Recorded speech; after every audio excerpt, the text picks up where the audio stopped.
अस्सलामुअलैकुम सामईन, पेश खिदमत है इमरान सीरीज़ के नावल डी ग्रुप का आखिरी हिस्सा। शागल का चेहरा बदस्तूर गुस्से से बिगड़ा हुआ था। वो शैताल की एक इमारत में बैठा हुआ था। ये इमारत कर्नल देशमुख का हेडक्वार्टर था।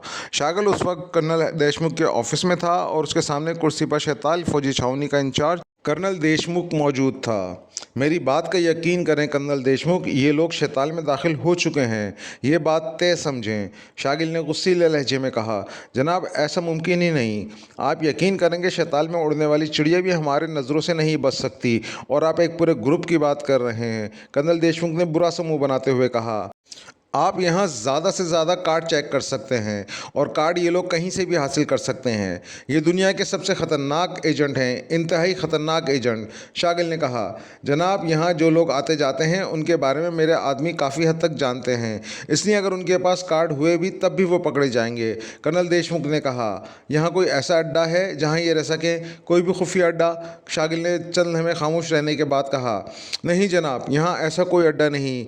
वो यहाँ किसी भी मकान में नहीं जा सकते, क्योंकि हर मकान के बारे में हमें मालूम है कि यहाँ कितने अफराद रहते हैं। कर्नल देशमुख ने कहा, और इससे पहले कि मज़ीद कोई बात होती, पास पड़े हुए फ़ोन की घंटी बज उठी तो कर्नल देशमुख ने हाथ बढ़ाकर रिसीवर उठा लिया। यस, कर्नल देशमुख बोल रहा हूँ। कर्नल देशमुख ने कहा, कैप्टन महावीर बोल रहा हूँ जनाब। दूसरी तरफ से एक मर्दाना आवाज़ सुनाई दी। क्या हुआ, कोई ख़ास बात? कर्नल देशमुख ने कहा, जनाब एक अहम इत्तला देनी है। यहाँ एक खुफिया अड्डा भी मौजूद है किसी ओल्ड मास्टर का। मैंने सोचा आपको इत्तला करके ही वहाँ रेड किया जाए। दूसरी तरफ से कहा गया। क्या क्या मतलब, क्या कह रहे हो? खुफिया अड्डा और यहाँ, ये कैसे मुमकिन है? कर्नल देशमुख ने कहा तो शागिल बेख्तियार चौंक पड़ा। उसने जल्दी से खुद ही हाथ बढ़ाकर लाउडर का बटन प्रेस कर दिया। जनाब अभी अभी इत्तला मिली है कि शैताल के शुमाल में जहां मज़दूरों की आबादी है वहां एक बड़ा सा अहाता है जहां मज़दूर रात को मिलकर रहते हैं। वहां से किसी खुफिया अड्डे का रास्ता जाता है जो ज़ेरे ज़मीन है, और वहां ना सिर्फ हर किस्म की अय्याशी का सामान मुहैया किया जाता है, बल्कि वहां ऐसे लोग भी पनाह दी जाती है जो मुजरिम हो।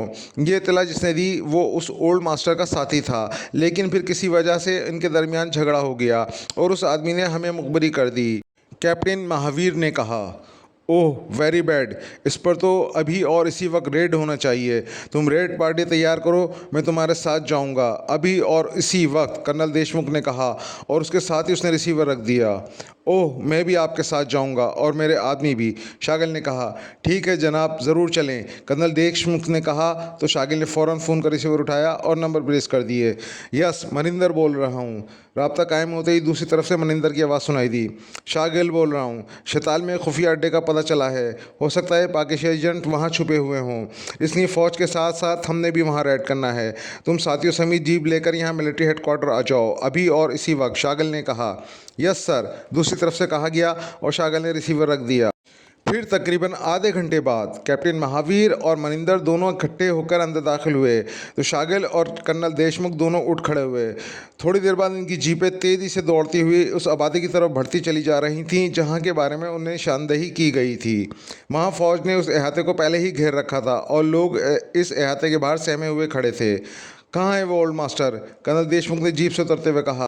अंदर होगा जनाब, हमने अभी तक कोई मदाखलत नहीं की, सिर्फ मुहासरा कर रखा है, कैप्टन महावीर ने कहा। तुमने हिमाकत की है कैप्टन, वो पाकिस्तानी एजेंट अगर अंदर मौजूद हुए तो वो निकल गए होंगे। जनाब वो मासरे से कैसे निकल सकते हैं? वो अंदर हैं तो अंदर ही होंगे, कैप्टन महावीर ने बुरा सा मुंह बनाते हुए कहा। और फिर शागिल और कर्नल देशमुख अपने आदमियों समेत अंदर दाखिल हुआ। ओल्ड मास्टर बुरा आदमी था, उसने 2 थप्पड़ों में सब कुछ उगल दिया। और फिर शागिल और उसके आदमी भी उस तहखाने में पहुंच गए। वहाँ शराब और असले का स्टॉक मौजूद था, लेकिन वहाँ कोई आदमी मौजूद न था। वो 5 अफराद कहाँ गए जो यहाँ पहुँचे थे तुम्हारे पास? बोलो जल्दी बोलो, वरना, शागिल ने अचानक ओल्ड मास्टर को गिरबान से पकड़कर चीखते हुए कहा। 5 अफराद? कौन से अफराद जनाब, आप किन अफराद की बात कर रहे हैं? ओल्ड मास्टर ने बुरी तरह घबराए हुए लहजे में कहा। 1 औरत और 4 मर्द जो तुम्हारे यहाँ अड्डे में मौजूद थे। कहाँ हैं वो, बोलो, शागिल ने इंतहाई गुस्सीले लहजे में कहा। यहाँ किसी औरत का क्या काम? आप पूरा अड्डा अच्छी तरह चेक कर लें, यहाँ कोई नहीं आया। यहाँ तो सिर्फ फ़ौज के लिए शराब का स्टॉक रखा जाता है जनाब, और कुछ नहीं। ओल्ड मास्टर ने कहा तो शागिल ने हाथ हटा लिया। मनिंदर, इस अड्डे की एक एक ईंट चेक करो। मेरी छठी हिस्स कह रही है कि वो लोग यहाँ आए होंगे तो लाजमन यहाँ कहीं ना कहीं छुपे होंगे, और अगर यहाँ से बाहर निकलने का कोई खुफिया रास्ता है तो फिर कैप्टन महावीर की हिमाकत की वजह से वो निकल गए होंगे। लेकिन अगर कंफर्म हो जाए कि वो यहाँ मौजूद थे तो मैं पूरे गांव को चेक करूंगा। चलो जल्दी करो, शागिल ने तेज तेज और नहायत गुस्सीले लहजे में मुसलसल बोलते हुए कहा। यस सर, मनिंदर ने कहा, और फिर वो अपने आदमियों को साथ लेकर आगे बढ़ गया, जबकि शागिल और कर्नल देशमुख बाहर अहाते में आ गए। थोड़ी देर बाद मनिंदर वापस आया, उसके साथी भी उसके साथ थे। जनाब, यहाँ कोई खुफिया रास्ता नहीं है और ना ही अंदर कोई आदमी मौजूद है, मनिंदर ने कहा। ठीक है, हो सकता है वो बाद में यहाँ पहुँचें, इसलिए कैप्टन महावीर तुमने यहाँ अपने ख़ास आदमी छोड़ने हैं, और जैसे ही उनके बारे में इत्तला मिले तुमने मुझे इत्तला देनी है मेरी ज़ाती फ्रीक्वेंसी पर। शागिल ने कैप्टन महावीर से मुखातिब होकर कहा। यस सर, कैप्टन महावीर ने कहा। चलो मनिंदर, हम अपनी रिहाइशगाह पर जाएंगे, बाकी काम फ़ौज कर लेगी, शागिल ने कहा, और कर्नल देशमुख से इजाज़त लेकर वो जीप में सवार हो गया और उसकी पैरवी उसके साथियों ने की, और फिर जीपें एक रिहायशी कोठी की तरफ बढ़ती चली गईं। लेकिन शागिल का चेहरा बिगड़ा हुआ था। उसकी समझ में न आ रहा था कि वो इमरान और उसके साथियों को कहाँ और कैसे ट्रेस करे। ये बात तो बहरहाल तय थी कि इमरान और उसके साथी किसी न किसी अंदाज में यहाँ ज़रूर आएंगे, क्योंकि यहाँ आए बगैर वो किसी सूरत भी छावनी में दाखिल नहीं हो सकते, और जाहिर है वो यहाँ जीप के ज़रिए ही पहुँच सकते थे, हेलीकॉप्टर पर तो आ नहीं सकते थे। लेकिन यहाँ आकर उसने फ़ौज की चेकिंग का जो निज़ाम देखा, इससे बहरहाल ये बात तय थी कि वो लोग यहाँ किसी सूरत भी दाखिल नहीं हो सकते, और अगर किसी भी तरह दाखिल हो जाए तो लाजमन चेक भी हो जाएंगे। लेकिन जैसे जैसे वक्त गुजरता जा रहा था उसकी परेशानी बढ़ती जा रही थी, इसलिए वो आराम करने के लिए बेडरूम में जाने के बजाय मोहल्ली का कमरे में आकर कुर्सी पर बैठ गया, और कुछ देर बाद ही मेज़ पर पड़े हुए टेलीफोन की घंटी बज उठी तो वह इख्तियार उछल पड़ा। इस वक्त यहाँ फ़ोन, शागिल ने कहा, और रिसीवर उठा लिया। यस, शागिर बोल रहा हूँ, शागिल ने तेज़ लहजे में कहा। कर्नल देशमुख बोल रहा हूँ, उस ग्रुप को ट्रेस करके गिरफ्तार कर लिया गया है, वो इस वक्त मेरे हेड क्वार्टर में हैं, आप आ जाएं। दूसरी तरफ से कहा गया। क्या कह रहे हो, क्या वो जिंदा हैं? शागिल ने इंतहाई हैरत ज़दा लहजे में कहा। हाँ, वो गिरफ़्तार हो गए हैं, और जाहिर है हम उन्हें हलाक तो नहीं कर सकते, उन्हें कानून के हवाले किया जाएगा, कर्नल देशमुख ने कहा। कहाँ से ट्रेस हुए हैं और कैसे? शागिल ने होठ चबाते हुए कहा। वो शिताल के मशरिक में एक दीवार की ओट में छुपे हुए थे। अचानक चंद फौजियों के वहाँ पहुँचने की वजह से उन्हें बाहर आना पड़ा, जिस पर फौजियों ने उन्हें घेर लिया। उनके पास कार्ड भी नहीं थे, और वो एक औरत और 4 मर्द थे, इसलिए गिरफ्तार करके हेड क्वार्टर लाया गया है। मैं आपको इतला दे रहा हूँ, कर्नल देशमुख ने कहा। ओहो, वो इंतहाई ख़तरनाक लोग हैं कर्नल देशमुख, तुम उन्हें फौरी तौर पर बेहोश कर दो, वरना वो किसी भी लम्हे सिचुएशन बदल सकते हैं, शागिल ने कहा। आप बेफिक्र रहें, मैंने उन्हें इस अंदाज में जकड़ रखा है कि वो सांस भी नहीं ले सकते, आप आ जाएं, कर्नल देशमुख ने कहा। ठीक है, मैं आ रहा हूं, शागिल ने कहा, और उठकर वो तेज़ तेज़ कदम उठाता हुआ बैरूनी दरवाजे की तरफ बढ़ता चला गया। थोड़ी देर बाद वो खुद ही जीप चलाता हुआ हेड क्वार्टर की तरफ बढ़ा चला जा रहा था। उसने जीप अहाते में जाकर रुकी, और नीचे उतरकर वो तेज़ तेज़ कदम उठाता हुआ कर्नल देशमुख के ऑफिस की तरफ बढ़ता चला गया। ऑफिस का दरवाज़ा खुला हुआ था और अंदर लाइट जल रही थी। शागिर अंदर दाखिल हुआ ही था कि यकलक उसके मुंह से चीख निकल गई। उसके सर पर अचानक खौफनाक धमाका हुआ था, और उसके साथ ही उसके जहन पर इस तरह तारीकी फैलती चली गई जैसे किसी ने अचानक पर्दा डाल दिया हो। उसके हवास उसका साथ छोड़ गए थे, लेकिन आखिरी लम्हात में उसके जहन में बहरहाल ये बात उभरी थी कि इसके साथ धोखा किया गया है, और फिर उसके जहन में तारीकी के साए फैलते चले गए। इमरान अपने साथियों को लेकर शैताल में दाखिल हो गया।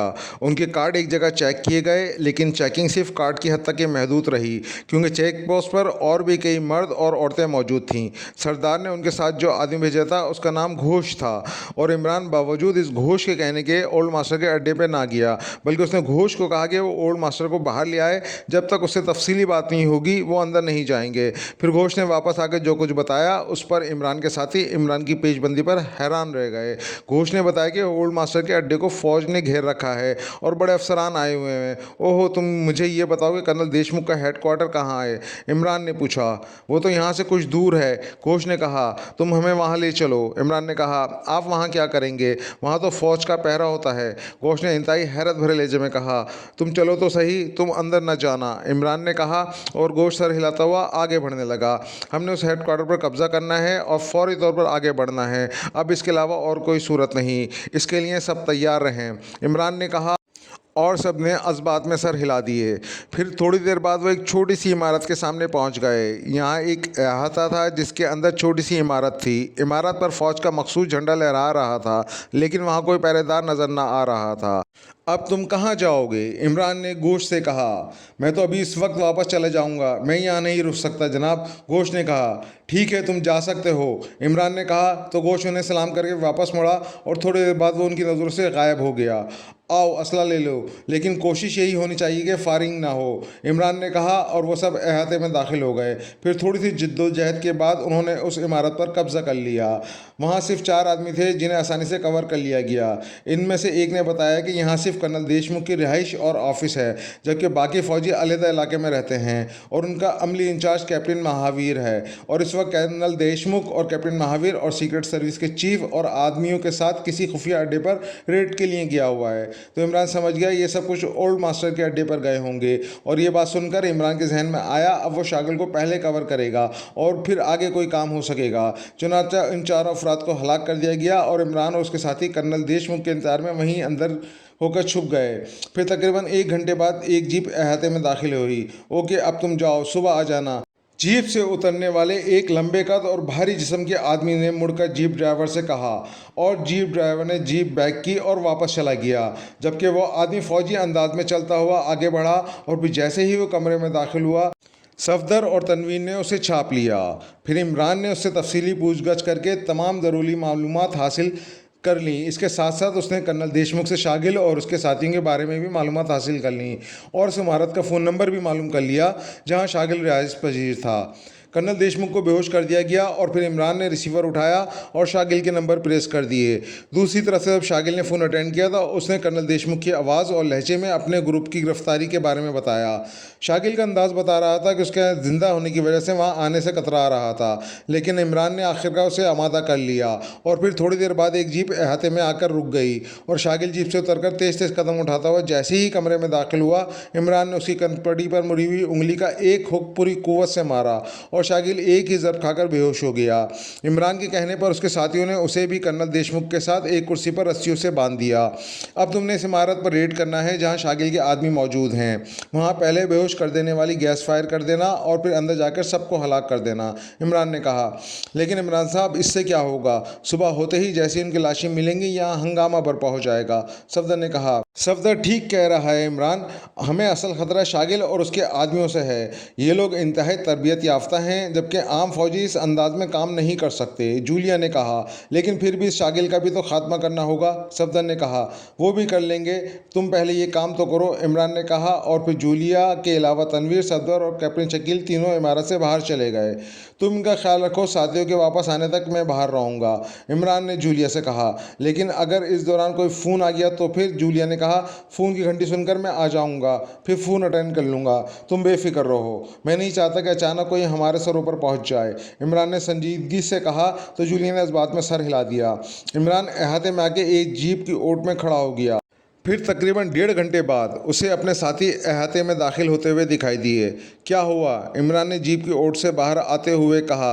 काम मुकम्मल हो गया, 10 आदमी वहां मौजूद थे, उनकी गर्दनें तोड़कर उन्हें नीचे तहखाने में डाल दिया गया है, सफदर ने कहा। ठीक है, अब तुम यहाँ ड्यूटी दो, मैं उस कर्नल देशमुख और शागिल से मुज़ाकरात कर लूँ, इमरान ने इत्मीनान भरे लहजे में कहा और तेज़ी से वापस मुड़ गया। थोड़ी देर बाद ही उस कमरे में दाखिल हुआ जहां कर्नल देशमुख और शागिल दोनों कुर्सियों पर रस्सियों से बंधे हुए थे। उन्हें अभी तक होश नहीं आया, हैरत है, इमरान ने कहा। होश आया था, मैंने दोबारा ज़रब लगाकर बेहोश कर दिया, जूलिया ने कहा। तुम्हें ज़रब लगाने की क्या ज़रूरत थी? सिर्फ बेहोश हो जाने का हुक्म देना ही काफ़ी था, इमरान ने मुस्कुरा कर कहा। तुमने आज तक मेरा कोई हुक्म नहीं माना तो ये कैसे मान लेते? जूलिया ने मुस्कुराते हुए कहा। तो इमरान बेख्तियार हंस पड़ा। मैं तो हमेशा हुक्म की तामील के लिए कोशा रहा हूँ, लेकिन ये सफदर असल में डंडी मार जाता है, इमरान ने कहा। और आगे बढ़कर उसने कर्नल देशमुख का नाक और मुंह दोनों हाथों से बंद कर दिया। थोड़ी देर बाद उसके जिस्म में हरकत के तासुरात नमूदार होना शुरू हो गए। तो इमरान ने हाथ हटा दिए और पीछे हटकर कुर्सी पर बैठ गया। जूलिया भी एक कुर्सी पर बैठी हुई थी। शागिल के साथियों का क्या हुआ? जूलिया ने पूछा। तनवीर के होते हुए कौन अपने अंजाम से बच सकता है, इमरान इमरान ने कहा तो जूलिया बेख्तियार हंस पड़ी। तुम अपना ख्याल रखा करो, किसी वक्त वाकई तनवीर के हाथों नुकसान उठा सकते हो, जूलिया ने मुस्कुराते हुए कहा। वो शायद खुशगवार मूड में थी। इससे बड़ा नुकसान क्या हो सकता है कि उसकी वजह से अब तक 3 बार हाँ करने से ही महरूम चला आ रहा हूँ, इमरान ने कहा। तुम खुद बहरहाल छोड़ो और कोई और बात करो। जूलिया बात करते करते मौजू बदल गई थी और इमरान बेख्तियार मुस्कुरा दिया। और फिर इससे पहले कि इमरान कोई जवाब देता, कर्नल देशमुख ने कर्राते हुए आंखें खोल दीं और उसके साथ ही उसने लाशऊरी तौर पर उठने की कोशिश की, लेकिन ज़ाहिर है रस्सियों में जकड़े होने की वजह से वो सिर्फ कसमसा कर रह गया था। ये सब क्या है? क्या मतलब है? कौन हो तुम? ये तो मुझे किस लिए बांधा है? ओह, चीफ शागिल भी यहाँ मौजूद है। ये सब क्या है? कर्नल देशमुख ने इंतहाई हैरत भरे लहजे में इधर उधर देखते हुए कहा। कर्नल देशमुख, हम वही हैं जिसकी तलाश में तुमने ओल्ड मास्टर के अड्डे को घेर रखा था। मेरा नाम अली इमरान है, इमरान ने मुस्कुराते हुए कहा। तो कर्नल देशमुख इस अंदाज में झटके खाने लगा जैसे उसके जिस्म में लाखों वोल्टेज का करंट अचानक तेज गुजरने लगा हो। उसकी आंखें हैरत की शिद्दत से फटी चली जा रही थीं। ओह, तुम यहाँ हेडक्वार्टर में? क्या मतलब? तुम यहाँ कैसे पहुँचे? ये कैसे हुआ? कर्नल देशमुख ने बौखलाए हुए लहजे में कहा। उसकी हालत हकीकतन ख़राब हो गई थी। तुम अभी भी हमारे बारे में कुछ नहीं जानते, लेकिन ये चीफ शागिल सब कुछ जानता है। मैं उसे होश नहीं दिलाया क्योंकि उसने हमें देखते ही चिल्लाना शुरू कर देना है। ये जज्बाती आदमी है, जबकि तुम मुझे संजीदा और समझदार आदमी दिखाई दे रहे हो, इमरान ने कहा। तुम क्या चाहते हो? इस बार कर्नल देशमुख ने कदरे संभले हुए लहजे में कहा। हमने शैताल छावनी के अंदर मौजूद लेबॉर्ट्री से पाकेशी का वो आला जो तुमने डाइजिन का कोड दिया था वापस हासिल करना है, जो काफिरिस्तानी एजेंटों ने पाकेशियाई एडमी ब्लैक एयरक्राफ्ट से हासिल किया है, इमरान ने खुश्क लहजे में कहा। लेकिन उस सिलसिले में मेरा क्या रोल है? मेरा तो छावनी से कोई ताल्लुक ही नहीं। मैं तो यहाँ शैताल गाँव का इंचार्ज हूँ। मेरा तो छावनी में दाखिला तक ममनू है, कर्नल देशमुख ने कहा। तुम हमें तफसीलात तो बता सकते हो, इमरान ने कहा। सॉरी, ये मुल्क से गद्दारी है और मैं बतौर फौजी मुल्क से गद्दारी किसी सूरत नहीं कर सकता, चाहे तुम मुझे हलाक ही क्यों ना कर दो, कर्नल देशमुख ने संभले हुए लहजे में कहा।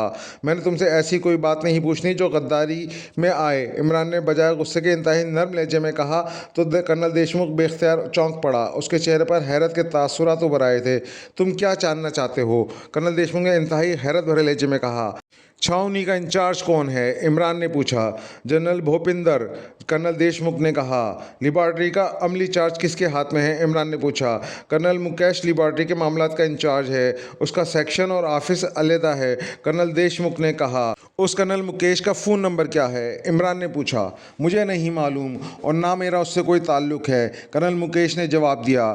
कर्नल देशमुख, फ़ोन नंबर बताना तो गद्दारी में नहीं आता, ये तो यहाँ की एक्सचेंज को फ़ोन करके मालूम किया जा सकता है, इमरान ने कहा। तो कर्नल देशमुख बेख्तियार चौंक पड़ा और उसने फ़ौरी नंबर बता दिया।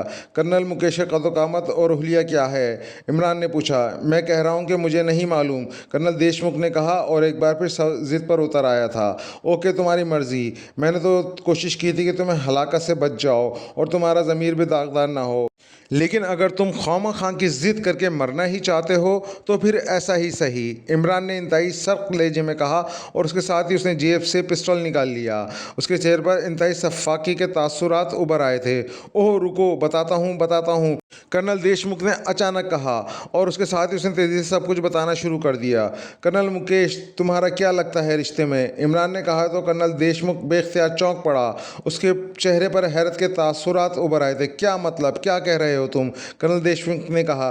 तुमने जो हुलिया बताया है वो तुम्हारे बुनियादी खतोखाल से मिलता है, इसलिए या तो कर्नल देशमुख तुम्हारा हकीकी भाई है या फिर फर्स्ट कज़न, इमरान ने कहा। तो कर्नल देशमुख की आंखें एक बार फिर फैलती चली गईं।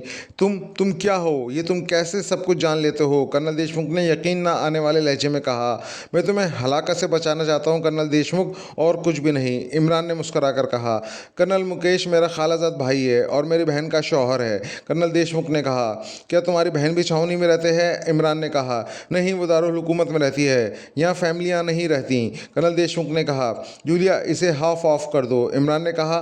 तो जूलिया ने तेज़ी से उठी और कर्नल देशमुख की तरफ बढ़ गई। क्या मतलब? क्या कर रहे हो? कर्नल देशमुख ने घबराए हुए लहजे में कहा ही था कि दूसरे लम्हे उसके हल्के से बेख्तियार चीख निकल गई। जूलिया ने हाथ में पकड़े हुए मशीन गन का दस्ता उसकी कनपटी पर जड़ दिया था और फिर दूसरी जब के साथ ही उसकी गर्दन ढलक गई। तो जूलिया वापस मुड़ आई। तुम क्या करना चाहते हो? और क्या इस कैप्टन मुकेश से बात करोगे? कर्नल देशमुख की आवाज़ में इमरान ने कहा। हाँ, लेकिन नतीजा क्या निकलता है इसका भी अंदाज़ा नहीं है। बहरहाल कोशिश तो की जा सकती है, इमरान ने कहा और उसके साथ ही उसने फ़ोन का रिसीवर उठाया और नंबर प्रेस करना शुरू कर दिए। यस, एक मर्दाना आवाज़ सुनाई दी। कर्नल देशमुख बोल रहा हूँ, कैप्टन मुकेश से बात कराओ। इमरान ने कर्नल देशमुख की आवाज़ और लहजे में कहा। और साहब तो बेडरूम में चले गए हैं, दूसरी तरफ से कहा गया। बात कराओ मेरी, समझे? इमरान ने गुस्सीले लहजे में कहा। यस सर, होल्ड करें सर। दूसरी तरफ से कहा गया। हेलो देशमुख, क्या बात है? मुकेश बोल रहा हूँ। इस वक्त कैसे फ़ोन किया? चंद लम्हों बाद एक मर्दाना आवाज़ सुनाई दी। लहजे में हैरत थी। क्या तुम काफिरिस्तान सीक्रेट सर्विस के चीफ शागिल को जानते हो? इमरान ने भी इस बार बेतकल्लुफ़ाना लहजे में कहा। हाँ, बहुत अच्छी तरह से जानता हूँ। क्यों, क्या हुआ? कोई ख़ास बात? दूसरी तरफ से चौंक कर कहा गया। तो फिर इनसे खुद बात कर लो, मैं तो कुछ कह भी नहीं सकता। इमरान ने कतरे झिल्लाए हुए लहजे में कहा। शागिल बोल रहा हूँ, chief of Kafiristan secret service.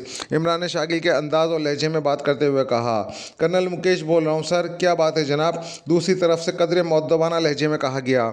आपको मालूम है हम प्राइम मिनिस्टर के खुसूसी हुक्म पर यहाँ पाकिस्तानी एजेंटों के खात्मे के लिए आए हुए हैं, इमरान ने कहा।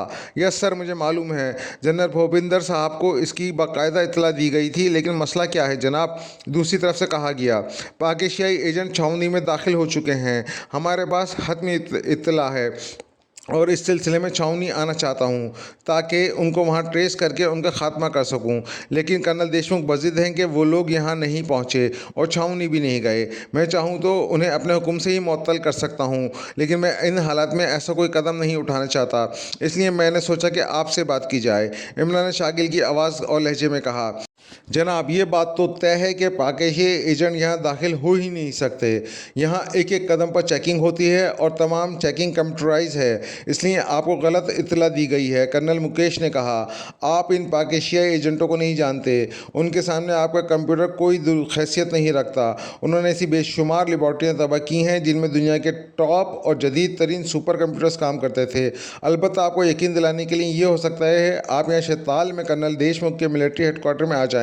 यहाँ उसके सबूत मौजूद हैं कि पाकिस्तानी एजेंट छावनी में दाखिल हो चुके हैं, जो आपको दिखाए जा सकते हैं। और मेरा मतलब सिर्फ इतना है कि आपको वहाँ अलर्ट किया जा सके। हमने तो बहरहाल यहीं रहना है, लेकिन जिस तरह आप कह रहे हैं ऐसा मुमकिन नहीं, इसलिए आपको ये सबूत दिखाना चाहता हूँ ताकि आप उसी तरह मुतमईन रहें और अलर्ट रहें, इमरान ने कहा। ठीक है, मैं हेलीकॉप्टर पर आ जाता हूँ, आप कर्नल देशमुख से मेरी बात कराएं, कर्नल मुकेश ने कहा।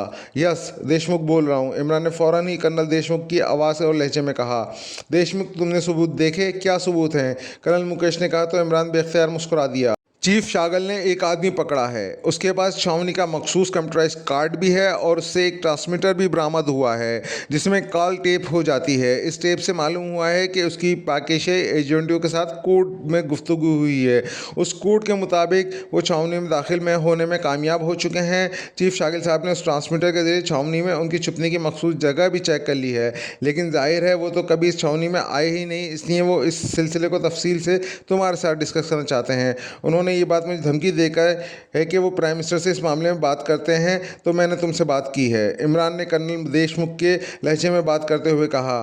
ठीक है, मैं आ रहा हूँ, ये इंतहाई अहम बातें हैं, बहरहाल हर तरह से चौकन्ना और मोहतात रहना चाहिए, कर्नल मुकेश ने कहा। ठीक है, इस तरह चीफ शागिल साहब मुतमईन हो जाएंगे, इमरान ने कहा। ओके, मैं आधे घंटे के अंदर पहुँच रहा हूँ, दूसरी तरफ से कहा गया और इमरान ने ओके कहकर रिसीवर रख दिया।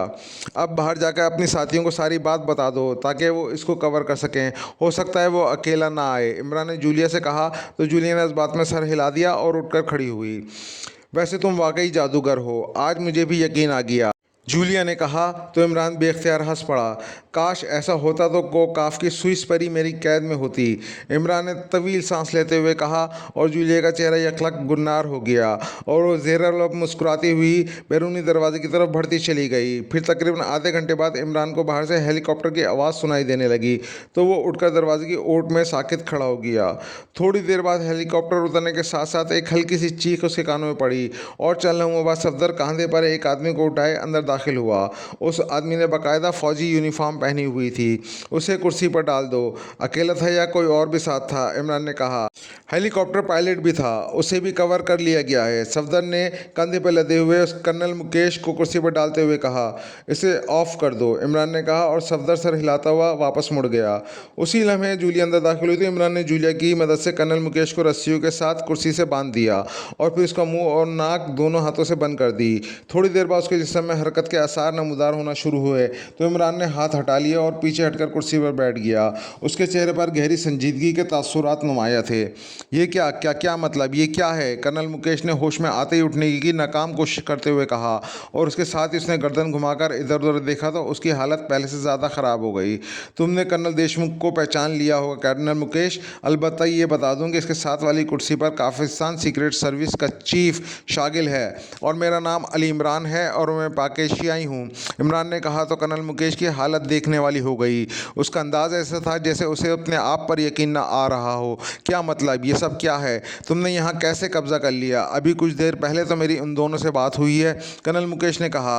वो सब गुफ्तगू मैंने तुमसे की थी और मैं ये सब कुछ इसलिए तुम्हें बता रहा हूँ ताकि तुम पूरी तरह होश व हवास में आ जाओ, इमरान ने कहा। वेरी बैड, मुझे तसव्वुर भी न था कि ऐसा हो सकता है। वेरी बैड, कर्नल मुकेश ने कहा। अब तुम मुझे बताओगे लेबॉर्ट्री के अंदर दाखिल होने और लेबॉर्ट्री को खुलवाने की क्या तफसीलात हैं, इमरान ने कहा। ओ हरगिज़ नहीं, तुम मुझसे कुछ नहीं मालूम कर सकते, चाहे तुम कुछ भी कर लो, कर्नल मुकेश ने कहा। तो इमरान कुर्सी से उठा और उसने कुर्सी उठाकर उसके ऐन सामने रखी और फिर कोट के अंदरूनी जेब से एक तेज़ धार खंजर निकाल लिया। अभी तुम सब कुछ बताओगे, सब कुछ, इमरान ने कहा और उसके साथ ही उसका हाथ तेज़ी से घुमा और कमरा कर्नल मुकेश की हल्क से निकलने वाली चीखों से गूंज उठा। फिर अभी चीख की बाज़गश ख़त्म ही ना हुई थी कि इमरान का बाजू एक बार फिर घुमा और इस बार कर्नल मुकेश के हल्क से पहले से ज़्यादा बुलंद चीख निकली। उसके दोनों नथनों से आधे से ज़्यादा कट चुके थे और वह तकलीफ़ की शिद्दत से अपना दाएँ सर दाएँ बाएँ मार रहा था। उसका चेहरा तकलीफ़ की शिद्दत से ख़राब हो गया था। अब तुम सब कुछ खुद बताओगे, इमरान ने कहा और उसके साथ ही उसने खंजर एक साइड टेबल पर रख दिया और एक हाथ से उसका सर पकड़कर इसने दूसरे हाथ की मुड़ी हुई उंगली का हुक उसकी पेशानी पर उभरने वाली मोटी सी रग पर मारा तो कर्नल मुकेश का जिस्म इस तरह कांपने लगा जैसे उसे जाड़े का बुखार चढ़ गया हो। उसकी आंखें उबलकर आधी से ज़्यादा बाहर आ गई थी और चेहरा इंतहाई हद तक ख़राब हो गया था। इमरान ने दूसरी ज़रब लगा दी। क्या नाम है तुम्हारा, इमरान ने इंतहाई सर्द लहजे में कहा। कर्नल मुकेश, कर्नल मुकेश, मैं कर्नल मुकेश हूँ। कर्नल मुकेश के मुँह से इस तरह मुसलसल आवाज़ें निकलने लगी जैसे कोई टैप रिकॉर्डर ऑन हो जाता है, लेकिन वो मुसलसल अपना नाम बता रहा था। फिर इमरान ने उससे सवालात करना शुरू कर दिए क्योंकि उसे मालूम हो गया था कर्नल मुकेश का शऊर ख़त्म हो चुका है और अब वो लाशऊरी तौर पर सब कुछ बता देगा। इमरान मुसलसल सवालात किए जा रहा था कि अचानक कर्नल मुकेश ने जवाब दे देते खामोशी इख्तियार कर ली। इसकी गर्दन ढलक गई और उसके साथ ही उसकी आंखें बेनूर हो गईं। तो इमरान ने एक तवील सांस लेते हुए उसके सर से हाथ हटाया और उठ खड़ा हुआ। उसने झुककर खंजर उठाया और उसको कर्नल मुकेश के यूनिफॉर्म से साफ़ किया और फिर जेब में डाल लिया। मेरा ख्याल था तुम यूनिफॉर्म ख़राब नहीं करोगे ताकि इस यूनिफॉर्म में हम में से कोई वहाँ पहुँच सके, जूलिया ने कहा। नहीं, एक तो हमारे पास मेकअप का जदीद सामान नहीं है, दूसरी बात ही कि वहाँ हर तरफ कंप्यूटराइज चेकिंग है, इसलिए यह आइडिया वहाँ काम नहीं कर सकेगा। इमरान ने कुर्सी उठाकर पीछे जूलिया की कुर्सी के साथ रखते हुए कहा। तो फिर तुम क्या करोगे, जूलिया ने कहा। अब वहाँ के बारे में तमाम तफसीलात का इल्म हो गया है। ये कर्नल देशमुख का हेडक्वार्टर है, यहाँ असला भी वाफिर मकदार में मौजूद है, इसलिए अब एक ही सूरत है कि वहाँ तनवीर एक्शन किया जाए, इमरान ने कहा। इस शागिल का क्या करोगे, इसके सारे साथी तो हलाक हो चुके हैं, जूलिया ने कहा। वैसे मुझे हैरत है इतने तवील वक्त गुजर गया लेकिन उसे दोबारा होश नहीं आया, इतना कमज़ोर तो नहीं है, इमरान ने कहा। तो जूलिया बेख्तियार मुस्कुरा दी। इसे मैंने बेहोश किया है, इसलिए खुद बेहोश में नहीं आ सकता, जूलिया ने कहा। अरे क्यों, क्या किया है तुमने, इमरान ने चौंक कर कहा। मैंने उसकी नाक एक हाथ से बंद करके सर पे चोट लगाई थी, जूलिया ने कहा। ओ अच्छा, फिर तो वाकई ये खुद ब खुद होश नहीं आ सकता। तुम सफदर और कैप्टन शकील को अंदर भिजवा दो और ख़ुद बाहर तनवीर के पास रहो, इमरान ने कहा। क्यों, जूलिया ने चौंक कर कहा। मैंने सफदर और कैप्टन शकील से मशवरा करना है कि नाकें किस तरह बचाई जा सकती हैं। तनवीर से तो मशवरा हो ही नहीं सकता, वो तो एक जुमले में ही बात ख़त्म कर देगा कि सर से नाक ही उड़ा दी जाए, इमरान ने कहा। तो जूलिया बेख्तियार हंस पड़ी। तुम्हारी तो नाक ही नहीं है, तुम उससे क्या बचाओगे? जूलिया ने मुस्कुराते हुए कहा और उसके साथ ही वो उठकर तेजी से बैरूनी दरवाजे की तरफ बढ़ गई। थोड़ी देर बाद सफदर और कैप्टन शकील दोनों अंदर दाखिल हुए। क्या तफसीलात मालूम हुई इमरान साहब? सफदर ने इश्तियाक भरे लहजे में कहा। तो इमरान ने मुख्तसर तौर पर बता दिया। वो दोनों इस दौरान साथ मौजूद कुर्सियों पर बैठ चुके थे। फिर आपका क्या प्लान बनाया? सफदर ने कहा। इसीलिए तो मैंने तुम्हें बुलाया है क्योंकि तनवीर के बारे में मैं जानता हूँ कि उसने क्या मशवरा देना है, जबकि तुम सुपर एजेंट और कैप्टन शकील पावर एजेंट। इस तरह तुम दोनों मिलकर सुपर पावर बन जाते हो। इमरान ने कहा तो दोनों बेख्तियार हंस पड़े। और आप सुप्रीम पावर हैं?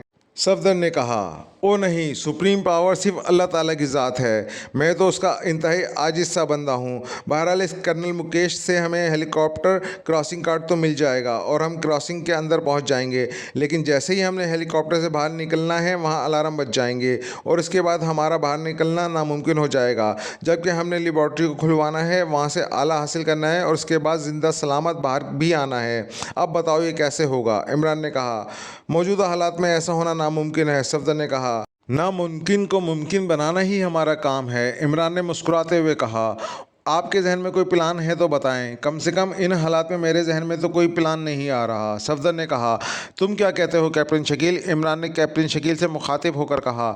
इमरान साहब, हम मेन ऑपरेशन रूम पे कब्जा कर लें, उसके बाद हम फायरिंग करके इस कदर गड़बड़ फैला दें कि किसी का होश ना रहे।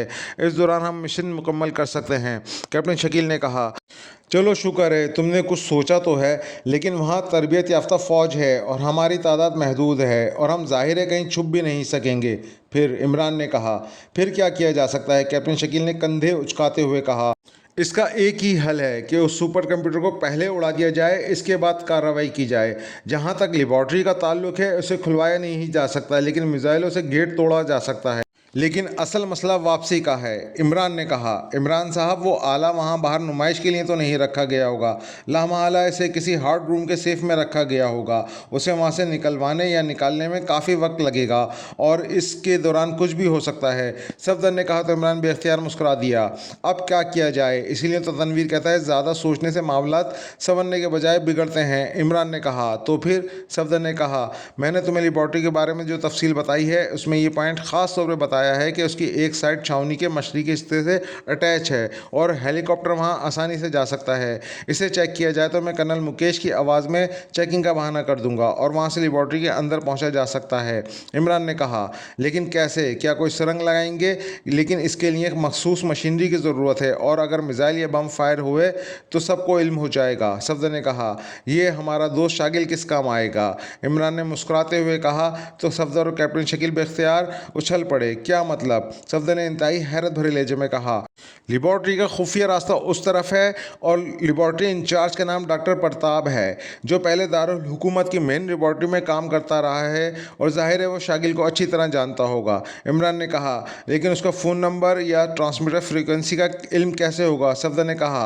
वहाँ ट्रांसमीटर नहीं, सिर्फ फ़ोन है और लेबॉर्ट्री का फ़ोन नंबर कर्नल मुकेश ने बता दिया है, इमरान ने कहा। लेकिन आप बाहर से फ़ोन कैसे करेंगे? कैप्टन शकील ने कहा। यहाँ वायरलेस मौजूद है। ये मिलिट्री हेडक्वार्टर है और तुम्हें मालूम होगा कि मिलिट्री में वायरलेस फ़ोन इस्तेमाल किया जाता है ताकि तवील फासलों को उसकी मदद से लॉन्ग रेंज ट्रांसमीटर की तरह कवर किया जा सके, इमरान ने कहा।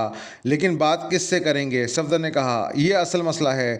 बाहर छावनी में जो सुपर कंप्यूटर है उसमें वायरलेस चेकिंग सिस्टम नहीं है क्योंकि इसे जनरल इस्तेमाल के लिए रखा गया है।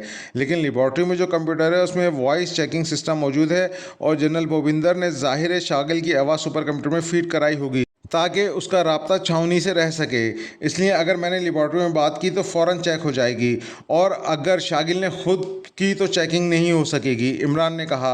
लेकिन आप शागिल को कैसे आमादा करेंगे? सफदर ने कहा। शागिल जिस कदर मौत से डरता है इतना शायद ही कोई और डरता हो, इसलिए तुमने देखा होगा कि जहाँ मामूली से ख़तरा हो वहाँ शागिल खुद सामने नहीं आता, इमरान ने कहा। तो सफदर ने इस बात में सर हिला दिया। तो फिर अब आपका क्या प्रोग्राम है? सफदर ने कहा। इस शागिल को खोल दो और ले जाकर हेलीकॉप्टर में बिठाओ। मैं इस कर्नल देशमुख का खात्मा कर देता हूँ। इसके बाद हम हेलीकॉप्टर में बैठकर छावनी रवाना हो जाएंगे। फिर जो होगा अल्लाह मालिक है, इमरान ने कहा। तो सफदर और कैप्टन शकील ने इस बात में सर हिला दिए और उसके साथ ही वो तेज़ी से उठ खड़े हुए और उन्होंने इमरान की हिदायत पर अमल करना शुरू कर दिया। रात का वक्त था। कैप्टन महावीर अभी तक अपने ऑफिस में बैठा हुआ था कि ऑफिस का दरवाज़ा एक धमाके से खुला। तो कैप्टन महावीर चौंक पड़ा। कमरे में एक नौजवान दाखिल हुआ। बॉस बॉस, एक हेलीकॉप्टर हेडक्वार्टर से छावनी की तरफ गया है। छावनी का हेलीकॉप्टर था। कमरे में दाखिल होने वाले नौजवान ने सख्त लहजे में कहा। छावनी का हेलीकॉप्टर और हेडक्वार्टर से गया है? क्या मतलब? रात के वक्त तुम्हें ये सब कैसे मालूम हुआ? कैप्टन महावीर ने यकलक उठकर खड़े उठते हुए कहा। उसके चेहरे पर हैरत के तासुरात नुमाया थे। बॉस, मैं ऊपर छत पे था। मैंने दूर से हेलीकॉप्टर को फिजा में बुलंद होते देखा। वो मिलिट्री हेडक्वार्टर से ही उड़ रहा था और फिर घूमकर वापस छावनी की तरफ चला गया है। इसलिए मैं आपको इतला देने आया हूँ, आने वाले ने कहा। हो सकता है कर्नल साहब ने किसी मशवरे के लिए छावनी से कर्नल मुकेश को बुलाया हो। कैप्टन महावीर ने इस बार कदरे इत्मीनान का सांस लेते हुए कहा, क्योंकि छावनी की तरफ हेलीकॉप्टर जाने का सुनकर उसका इत्मीनान हो गया था कि वो गलत लोग नहीं हो सकते। बॉस, आप कर्नल साहब की आदत जानते हैं। वो रात को किसी सूरत डिस्टर्ब नहीं होते। मैं तो उनके साथ बतौर अर्दली 5 साल रहा हूँ और अगर उन्होंने ऐसा करना हो तो वो लाजमन आपको कॉल करते। आने वाले नौजवान ने कहा। ठीक है, चेक कर लेते हैं। हेलीकॉप्टर अभी गया है तो लाजमन कर्नल साहब जाग रहे होंगे, कैप्टन महावीर ने कहा और जूते पहनकर वो बेडरूम से बाहर आ गया। मोहल्ली का कमरे में उसने ऑफिस बनाया हुआ था और फ़ोन वहाँ मौजूद था। उसने रिसीवर उठाया और नंबर प्रेस करना शुरू कर दिए। दूसरी तरफ घंटी बजने की आवाज़ सुनाई दे रही थी, लेकिन किसी ने रिसीव ना किया। ये कैसे हो सकता है? कॉल अटेंड ही ना हो। तुम ऐसा करोगे कि जीप ले जाओ और जाकर मालूम कर कर आओ, कैप्टन महावीर ने रिसीवर रखते हुए उस नौजवान से कहा। यस बॉस, उस नौजवान ने कहा और तेज तेज कदम उठाता हुआ वापस कमरे से बाहर चला गया। खामखा इस अहमक ने आकर परेशान कर दिया। होगा कोई मसला, कैप्टन महावीर ने उस नौजवान के जाने के बाद बड़बड़ाते हुए कहा। लेकिन जाहिर है अब उसे उसकी वापसी का इंतज़ार करना था और तकरीबन आधे घंटे बाद उसे बाहर से जीप की आवाज़ सुनाई दी। बॉस, वहाँ कत्ले आम हो चुका है बॉस। कर्नल साहब की भी लाश पड़ी हुई है और बॉस, छावनी के एक कर्नल साहब की भी लाश पड़ी है। वहाँ के 4 आदमी हलाक हो चुके हैं बॉस, उस नौजवान ने दौड़कर अंदर दाखिल होते हुए कहा। तो कैप्टन महावीर बेख्तियार उछलकर खड़ा हो गया। क्या कह रहे हो? क्या मतलब? कैप्टन महावीर ने इंतहाई बौखलाए हुए लहजे में कहा। बॉस, कर्नल देशमुख साहब और छावनी के कर्नल साहब की लाशें कुर्सियों से बंधी हुई पड़ी हैं। बाकी अफराद की लाशें अलहदा कमरे में पड़ी हैं, उस नौजवान ने कहा। ओह वेरी बैड, इसका मतलब है कि ये पाकिस्तानी एजेंट वहाँ पहुँच गए हैं, कैप्टन महावीर ने इंतहाई घबराए हुए लहजे में कहा और उसके साथ ही उसने रिसीवर उठाया और तेज़ी से नंबर प्रेस करना शुरू कर दिए। वो सीक्रेट सर्विस के चीफ शागिल को ये इतला देना चाहता था, क्योंकि कर्नल देशमुख के बाद अब चीफ ऑफ सीक्रेट सर्विस ही यहाँ सबसे बड़ा अफसर था। लेकिन दूसरी तरफ एक बार फिर घंटी बजती रही और किसी ने रिसीवर न उठाया तो कैप्टन महावीर ने रिसीवर रख दिया। वो सब सो रहे होंगे, उठाओ सबको, जीपें निकालो, जल्दी करो, असला भी ले लो और मिलिट्री हेडक्वार्टर पहुँचो। मैं चीफ शागिल को इतला देकर वहां पहुंच रहा हूं, कैप्टन महावीर ने कहा और दरवाजे की तरफ बढ़ गया। थोड़ी देर बाद उसकी जीप तेजी रफ्तारी से दौड़ती हुई इमारत की तरफ बढ़ती चली जा रही थी, जहां शागिल और उसके साथी रिहायश पजीर थे। फाटक बंद था। उसने जीप फाटक के बाहर रोकी और उछलकर नीचे उतर आया तो दूसरे लम्हे ठिठर कर रुक गया, क्योंकि छोटा फाटक थोड़ा सा खुला हुआ था। उसने फाटक खोला और दौड़ता हुआ अंदर दाखिल हुआ। उसकी छठी हिस्स मुसलसल खतरे का अलार्म बजा रही थी। फिर एक कमरे में पहुंचकर वो बेख्तियार ठिठर कर रुक गया। वहां 10 अफराद की लाशें पड़ी हुई थी और उन सबको गर्दन तोड़कर हलाक किया गया था। कमरे का बल्ब चौंके जल रहा था, इसलिए लाशें उसकी नज़रों के सामने थीं। Very bad, really very bad, captain Mahavir ने कहा और तेज़ी से मुड़ा और फिर दूसरे कमरों में गया, लेकिन चीफ शागिल उसे कहीं नज़र न आया और न ही कहीं उसकी लाश मिली। तो वो वापस दौड़ता हुआ उस इमारत से बाहर आया और चंद लम्हों बाद उसकी जीप आंधी और तूफान की तरह दौड़ती हुई मली हेडक्वार्टर की तरफ चली जा रही थी। उसके साथी पहले ही वहाँ पहुँच चुके थे। कैप्टन महावीर ने खुद सारी सूरत-ए-हाल देखी तो वो फ़ौरन पहचान गया कि दूसरी लाश कर्नल मुकेश की है, क्योंकि वो जानता था कि कर्नल देशमुख और कर्नल मुकेश कज़न भी हैं और कर्नल देशमुख की बहन कर्नल मुकेश की बीवी है। वेरी बैड, इसका मतलब है कि उस हेलीकॉप्टर में दुश्मन एजेंट थे और वो छावनी की तरफ आए हैं। वेरी बैड, कैप्टन महावीर ने कहा और उसके साथ ही उसने फ़ोन का रिसीवर उठाया और तेज़ी से नंबर प्रेस करना शुरू कर दिए। अब उसके पास इसके सिवा कोई रास्ता न था कि वो छावनी कॉल करे। उसे मालूम था कि कर्नल देशमुख ने अपने साथियों के साथ साथ उसकी आवाज़ भी वहाँ सुपर कंप्यूटर में फीड कराई हुई थी, इसलिए उसकी कॉल रिसीव हो जाएगी। यस, राब्ता कायम होते एक मर्दाना आवाज़ सुनाई दी। मैं कैप्टन महावीर बोल रहा हूँ, शैताल गाँव के मिलिट्री हेडक्वार्टर से। किसी बड़े अफसर से बात कराओ, इंतहाई अहम बात करनी है, कैप्टन महावीर ने तेज़ लहजे में कहा। होल्ड ऑन, दूसरी तरफ से कहा गया।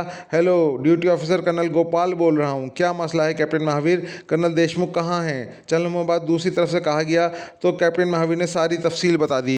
क्या कह रहे हो? कर्नल मुकेश की लाश भी वहां पड़ी है, लेकिन कर्नल मुकेश तो यहाँ चीफ शागिल के साथ छावनी के बैरूनी हिस्सों की चेकिंग कर रहे हैं। दूसरी तरफ से इंतहाई हैरत भरे लहजे में कहा, वो दुश्मन एजेंट है जनाब। कर्नल मुकेश को मैं अच्छी तरह जानता हूँ। उनकी लाश मेरे सामने कुर्सी से रस्सी से बंधी हुई पड़ी है। कैप्टन महावीर ने कहा। ओह वेरी बैड, ठीक है मैं करता हूँ उनका बंदोबस्त, दूसरी तरफ से कहा गया, और उसके साथ ही राब्ता ख़त्म हो गया। तो कैप्टन महावीर ने एक तवील सांस लेते हुए रिसीवर रख दिया। अब उसकी समझ में न आ रहा था कि वो क्या करे, लेकिन फिर उसने फैसला कर लिया वो अब भी यहीं रहेगा, क्योंकि किसी भी वक्त किसी तरह से कॉल आ सकती है। और फिर वही हुआ। थोड़ी देर बाद फ़ोन की घंटी बज उठी तो कैप्टन महावीर ने रिसीवर उठा लिया।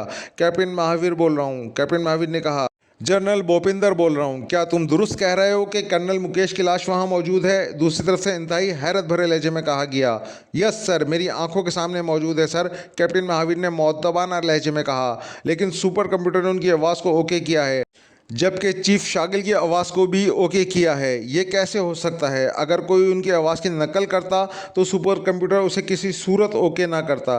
जनरल बोविंदर ने तेज लहजे में कहा, मुझे ये सब कुछ मालूम नहीं जनाब। बहरहाल ये बात तय है कि कर्नल देशमुख और कर्नल मुकेश हलाक कर दिए गए हैं, और चीफ शागिल का तो मुझे इल्म नहीं, अलबत्ता उनके 10 साथियों को उनकी रिहाइशगाह पर हलाक कर दिया गया है। मैं अपनी आंखों से उनकी लाशें देख कर आया हूँ, कैप्टन महावीर ने कहा। ठीक है तुम वहीं रुको, मैं कर्नल गोपाल को तुम्हारे पास भिजवा रहा हूँ, दूसरी तरफ से कहा गया, और उसके साथ ही राब्ता ख़त्म हो गया। तो कैप्टन महावीर समझ गया कि वो उस पर एतबार नहीं कर रहे, इसलिए कर्नल गोपाल खुद चेकिंग के लिए आ रहा है। सिया रंग का हेलीकॉप्टर तेजी से उड़ता हुआ छावनी की तरफ बढ़ता चला जा रहा था। इमरान पायलट सीट पर था, जबकि उसके साथी अकवी सीट पर मौजूद थे। अभी हेलीकॉप्टर छावनी के करीब भी ना पहुंचा था कि उसके ट्रांसमीटर से सीटी की आवाज़ आने लगी। तो इमरान ने हेलीकॉप्टर को फिजा में मुअल्लक करके ट्रांसमीटर ऑन कर दिया। उसे फौजी छावनी के उसूलों का इल्म था कि जब तक चेकिंग ना हो जाए वो हेलीकॉप्टर को आगे नहीं ले जा सकता था। हेलो, कौन है हेलीकॉप्टर में? एक मर्दाना आवाज़ सुनाई दी। कर्नल मुकेश बोल रहा हूँ, इमरान ने कर्नल मुकेश की आवाज़ और लहजे में कहा। 1 मिनट होल्ड करें, दूसरी तरफ से कहा गया। ओके अब बोलें कर्नल साहब। चंद लम्हों बाद खामोशी के बाद कहा गया। कर्नल मुकेश बोल रहा हूँ, मेरे साथ सीक्रेट सर्विस के चीफ शागिल साहब भी हैं। शागिल साहब को इतला मिली है कि पाकिस्तानी एजेंट छावनी की मशरक़ी की तरफ छुपे हुए हैं, इसलिए हम वहाँ चेकिंग के लिए जा रहे हैं। ओवर, इमरान ने कहा। तो अभी आप छावनी में नहीं आ रहे? दूसरी तरफ से कहा गया। नहीं, मेरे साथ चीफ शागिल हैं, उन्होंने वापस भी जाना है, इमरान ने कहा। ठीक है, आप बेफिक्र होकर चेकिंग करें, आपके हेलीकॉप्टर को टारगेट नहीं किया जाएगा। ओवर एंड ऑल, दूसरी तरफ से कहा गया, और उसके साथ ही इमरान ने ट्रांसमीटर ऑफ कर दिया और हेलीकॉप्टर को बढ़ाकर वो मशरक़ी साइड पे ले गया। छावनी की दीवार के साथ वो उड़ता हुआ आगे बढ़ता चला जा रहा था। वो अंदाज़ा लगाने की कोशिश कर रहा था कि लेबॉर्ट्री की साइट कहाँ होगी। किलेनुमा दीवार पर जगह जगह बल्ब जल रहे थे और सर्च लाइट भी रोशन थी, जिसकी वजह से नीचे ज़मीन का काफ़ी फासले तक हर चीज़ जगमगा रही थी। थोड़ी देर बाद इमरान ने हेलीकॉप्टर को दीवार के करीब ले जाकर एक जगह उतार दिया। शागल के हाथ अकब में बांध दिए हैं या नहीं? इमरान ने मुड़कर कहा। जी बांध दिए गए हैं, सफदर ने कहा। अब उसे होश में ले आओ और वाले सेट भी बैग में से निकाल कर मुझे दे दो, इमरान ने कहा। क्या इस हेलीकॉप्टर के अंदर से कॉल करोगे? जूलिया ने कहा। कुछ पता नहीं, बाहर निकलते ही हमें चेक कर लिया जाए। हो सकता है कि बाहर से सीसीटीवी कैमरे मौजूद हों या रेस से चेकिंग की जा रही हो, अंदर की कार्रवाई का इल्म ना हो सकेगा, इमरान ने कहा। तो सबने इस बात में सर हिला दिए। शागल बेहोशी के आलम में हेलीकॉप्टर की अकबी तरफ फर्श पे पड़ा हुआ था। इमरान ने उसे हेलीकॉप्टर में डालने से पहले एक बार फिर जब लगाकर बेहोश कर दिया था। सफदर और कैप्टन शकील ने शागिल को उठाया और उसे दरमियानी सीट पर लिटाकर सफदर ने उसकी नाक और मुंह दोनों हाथों से बंद कर दिए। थोड़ी देर बाद जब उसके जिस्म में हरकत के आसार नमूदार होना शुरू हुए तो सफदर ने हाथ हटा लिए। अब खंजर निकालकर हाथ में ले लो, इमरान ने कहा। तो सफदर ने कोट की अंदरूनी जेब से एक तेज़दार खंजर निकालकर हाथ में ले लिया। थोड़ी देर बाद शागिर ने कर्राते हुए आंखें खोल दी और उसके साथ ही वो एक झटके से उठकर बैठ गया। उसके दोनों हाथ उसके अकब में रस्सी से बंधे हुए थे और इमरान ने ऐसी गांठ लगाई थी कि वो किसी सूरत उसे ना खोल सके। शागिल होश में आते ही फटी फटी आंखों से इस तरह इधर उधर देख रहा था जैसे वो किसी जादू नगरी में आ गया हो। चीफ शागिल, मेरा नाम अली इमरान है, इमरान ने मुस्कुराते हुए कहा। तो शागिल इस तरह उछला जैसे उसे लाखों वोल्टेज का करंट लग गया हो। क्या मतलब? ये मैं कहाँ हूँ? मैं तो मिलिट्री हेडक्वार्टर गया था, मेरे सर पर जब लगाई गई थी। क्या हुआ? तुम कौन हो और ये हेलीकॉप्टर? शागिल ने इधर उधर देखते हुए कहा। मिलिट्री हेडक्वार्टर पर उस वक्त हमारा कब्जा था, इसलिए मैंने तुम्हें वहाँ बुलाकर बेहोश कर दिया और तुम्हारे 10 साथियों को उस कोठी में जहाँ वो सब मौजूद थे हलाक कर दिया गया। और ये सब पाकिस्तानी सीक्रेट सर्विस के अरकान हैं और ये मुतफ़िक़ा तौर पर बज़िद हैं कि तुम्हें भी गर्दन तोड़कर हलाक कर दिया जाए। इमरान ने इंतहाई सर्द लहजे में कहा, नहीं नहीं, ये गलत है, मैं चीफ हूँ, मुझे मत मारो। नहीं, शागिर्द ने यकलक खौफजदा लहजे में कहा। उसका अंदाज ऐसा था जैसे कि कोई मासूम हिरन शेरों की कछाड़ में आ गया। उसके चेहरे पर यकलक शदीद तरीन खौफ के तासुरात उभर आए थे। सुनो शागल, हम इस वक्त हेलीकॉप्टर में शैताल छावनी की मशरक़ी दीवार के करीब मौजूद हैं और किसी को भी नहीं मालूम कि तुम हेलीकॉप्टर में मौजूद हो। मैं अब तक बड़ी मुश्किल से तुम्हारी ज़िंदगी बचाए हुए हूँ। मेरे साथी सख्ती से इस बात पर मुज़िर हैं कि तुम्हें हलाक कर दिया जाए, लेकिन मैंने बड़ी मुश्किल से उन्हें राज़ी किया है कि अगर तुम हमारी एक शर्त पूरी कर दो तो मैं तुम्हें ज़िंदा छोड़ दूंगा। इमरान ने उसी तरह खुश्क और संजीदा लहजे में कहा। बताओ क्या शर्त है? शागिल ने चौंक कर पूछा। मामूली सी शर्त है, तुम लेबॉर्ट्री के इंचार्ज डॉक्टर प्रताप को वायरलेस सेट पर फ़ोन करो और उसे कहो कि वो अपनी लेबॉर्ट्री की मशरक़ी दीवार में मौजूद खुफिया दरवाज़ा खोलकर तुम्हें साथ ले जाए और तुम्हें वहाँ से वो आला ला कर दे जो काफिरिस्तान ब्लैक स्टार एजेंसी ने पाक एशिया की एटमी ब्लैक एयरक्राफ्ट से हासिल किया है। इस तरह तुम्हारी जान बच जाएगी और हम खामोशी से वापस चले जाएंगे। इमरान ने कहा, क्या मतलब? यहाँ दीवार में कोई रास्ता है? तुम्हें कैसे मालूम हुआ? शागिल ने हैरान होते हुए कहा। इस बात को छोड़ो, बस अपनी ज़िंदगी बचाने की कोशिश करो, वरना मेरे साथी तुम्हें दूसरा सांस लेने का मौका देने के लिए भी तैयार नहीं है। मैंने बड़ी मुश्किल से उन्हें यकीन दिलाया है कि चीफ शागिल जो वादा करता है वो हर हाल में पूरा करता है। इमरान ने कहा, ठीक है, मैं वादा पूरा करूंगा, शागिल ने कहा और उसके साथ उसकी आंखों में यकलक तेज चमक सी उभर आई थी। तो इमरान ने सफदर के हाथ से वायरलेस फ़ोन ले लिया। डॉक्टर प्रताप को हमारे बारे में मालूम ना हो, बस तुमने अपना वादा पूरा करना है कि अंदर से वो पाकेशियाई आला लाकर हमें दे दो। इमरान ने कहा, मेरे हाथ खोल दो, मैं वादा करता हूँ तुम्हें वो आला मिल जाएगा। शागिल ने कहा, जब रास्ता खुल जाएगा तो तुम्हारे हाथ भी खोल दिए जाएंगे। पहले मैं तुम्हें नंबर मिला कर देता हूँ, तुम बात करो। इमरान ने कहा और उसके साथ ही उसने लाउड स्पीकर को ऑन कर दिया और उस पर नंबर प्रेस करना शुरू कर दिए और फ़ोन शागिल के कान से लगा दिया। उसके साथ ही खामोशी बैठे हुए थे। चंद लम्हों बाद दूसरी तरफ से रिसीवर उठा लिया गया। यस, एक भारी आवाज़ सुनाई दी। शागिल बोल रहा हूँ, chief of Kafiristan secret service. Shagil ने बड़े रोकदार लहजे में कहा। ओ आप, मैं डॉक्टर प्रताप बोल रहा हूँ। आपने कैसे फ़ोन किया? आपको कैसे मालूम हुआ यहाँ का नंबर? दूसरी तरफ से इंतहाई हैरत भरे लहजे में कहा गया। डॉक्टर प्रताप, मैं सीक्रेट सर्विस का चीफ हूँ, मेरे लिए ये मामूली सी बात है। शागिल ने बड़े गुस्से भरे लहजे में कहा। ओ हाँ वाकई, बहरहाल फरमाए कैसे कॉल किया? दूसरी तरफ से कहा गया। डॉक्टर प्रताप, मैं छावनी की मशरक़ी दीवार के करीब मौजूद हूँ। आप लेबॉर्ट्री का मशरक़ी दरवाज़ा खोल दें ताकि मैं आपके साथ अंदर आ सकूँ। मैंने पाक एशियाई एजेंटों के सिलसिले में आपको प्राइम मिनिस्टर का खुसूसी पैगाम देना है जो मैं दूसरों के सामने नहीं दे सकता। शागिल ने कहा, ओ आप यहाँ हैं, मगर ये कैसे मुमकिन है? आप मेन गेट से आ जाएं, कर्नल मुकेश या कर्नल भूपिंदर के ज़रिए मुझसे बात करें। डॉक्टर प्रताप ने कहा। डॉक्टर प्रताप, मैंने कहा ना, मैंने प्राइम मिनिस्टर का इन पाक एशियाई एजेंटों के सिलसिले में आपको खुसूसी पैगाम देना है और ये भी बता दिया कि प्राइम मिनिस्टर साहब के हुक्म पर ऐसा कर रहा हूँ, वरना मुझे पागल कुत्ते ने नहीं काटा कि मैं इस अंदाज में आपके पास आऊँ। शागिल ने कदरे गुस्सीले लहजे में कहा। ओ अच्छा, आपकी आवाज़ चौके ट्रांसमीटर ने ओके कर दी है और फिर आप सीक्रेट सर्विस के चीफ भी हैं, इसलिए मैं दरवाज़ा खुलवाता हूँ, आप अंदर आ जाएं। डॉक्टर प्रताप ने कहा। ठीक है, मैंने भी सिर्फ पैगाम देकर वापस जाना है, शागिल ने कहा। तो इमरान ने फ़ोन पीस हटा दिया और फिर उसे ऑफ़ कर दिया। मैं डॉक्टर प्रताप को प्राइम मिनिस्टर का खुसूसी पैगाम यही दूंगा कि वह आला मेरे हवाले कर दे और फिर मैं वापस आकर ये आला तुम्हें दे दूंगा। शागिल ने कहा। हाँ ठीक है, मैं समझ गया हूँ, तुम वाकई बेहद अक्लमंद आदमी हो, इमरान ने कहा और फिर चंद लम्हों बाद ही हेलीकॉप्टर से कुछ दूर फासले पर दीवार की जड़ में हल्की सी गड़गड़ाहट से एक छोटा सा खला नमदार हुआ। तो इमरान ने बिजली की तेज़ी से शागिल की कनपटी पर मुड़ी हुई अंगूठी का एक हुक मारा और शागिल हल्की सी चीख मारकर वहीं डेढ़ हो गया। आओ, हमने बिजली की तेज़ी से अंदर जाना है, इमरान ने अपने साथियों से कहा। आप हो आए, हम बाहर रहेंगे, कहीं कोई आ ना जाए, सफदर ने कहा। नहीं, मैं तुम्हें यहाँ अकेला छोड़कर नहीं जा सकता, क्योंकि किसी भी लम्हे ये राज खुल सकता है और हम इकट्ठे ज़्यादा बेहतर जद्दोजहद कर सकते हैं, इमरान ने कहा। इसको तो गोली मार दें, तनवीर ने शागिल की तरफ इशारा करते हुए कहा। इसकी वजह से तो हमारी वापसी होगी, आओ असला ले लो, हमने फौरी कार्रवाई करनी है, इमरान ने कहा और इसके साथ ही वो तेज़ी से हेलीकॉप्टर से उतरा और दौड़ता हुआ दीवार में मौजूद खला की तरफ बढ़ता चला गया। उसके पीछे उसके साथी भी थे और थोड़ी देर बाद उस खला से गुजरकर एक कमरे में पहुंच गए। उसी लम्हे कमरे का दरवाज़ा खुला और एक बूढ़ा आदमी जिसकी आंखों पर नज़र वाली ऐनक थी अंदर दाखिल हुआ तो बेख्तियार उछल पड़ा। तुम डॉक्टर प्रताप हो, इमरान ने तेज़ी से उसे बाजू से पकड़ सीने से लगाते हुए गुर्रा कर कहा।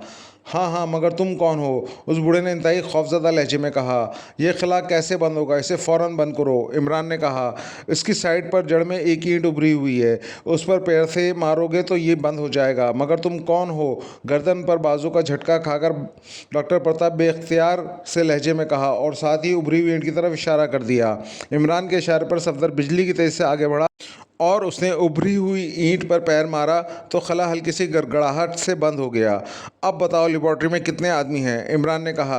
10। मगर तुम कौन हो? और वो सीक्रेट सर्विस का चीफ शागिल कहाँ है? डॉक्टर प्रताप ने कहा। उसकी हालत ख़राब हो गई थी। सफदर, तनवीर और कैप्टन शकील तीनों जाकर इन 10 अफराद को ऑफ कर दो, जल्दी करो। मैं इस दौरान से मज़ीद पूछगछ करता हूँ, इमरान ने कहा। तो वो तीनों सर हिलाते हुए दरवाज़ा खोलकर दूसरी तरफ गायब हो गए। वो प्लांटिंग प्लार कहाँ है जो पाक एशिया से लाया गया है? इमरान ने पूछा। ओह, तुम पाक एशियाई एजेंट हो? मगर डॉक्टर प्रताप ने रुक रुक कर कहा। लेकिन जैसे ही इमरान ने इसकी गर्दन के गिर्द बाजू को झटका तो उसके मुंह से घुटी घुटी सी चीख निकल गई। सुनो डॉक्टर प्रताप, मैं साइंसदानों को जिंदा छोड़ देने का कायल हूँ, इसलिए अगर तुम जिंदा रहना चाहते हो तो वो आला हमारे हवाले कर दो। इमरान ने कहा। नहीं, ये मुमकिन नहीं। तो इमरान ने बाजू उसकी गर्दन से हटाकर उसे ज़ोर से धक्का दिया तो डॉक्टर प्रताप उछलकर चीखता हुआ मुंह के बल नीचे गिरा ही था कि इमरान की लात हरकत में आई और उठने की कोशिश करते हुए डॉक्टर प्रताप की कनपटी पर पड़ने वाली एक ही ज़रब ने उसे दुनिया और माफिया से बेखबर कर दिया। वो बेहोश हो चुका था। उसी लम्हे दरवाज़ा खुला और कैप्टन तनवीर अंदर दाखिल हुआ। अंदर 10 अफराद थे, सबको हलाक कर दिया गया है, तनवीर ने कहा। तनवीर, इसे उठाओ और ले चलो, इमरान ने कहा। तो तनवीर ने आगे बढ़कर फर्श पर बेहोश पड़े हुए डॉक्टर प्रताप को उठाकर कंधे पर लादा और फिर तनवीर के रहनुमाई में इमरान उस दरवाजे से गुजरकर एक राहदारी से होता हुआ एक बड़े हॉलनुमा कमरे में पहुंच गया। ये वाकई इंतहाई कीमती मशीनरी पर था।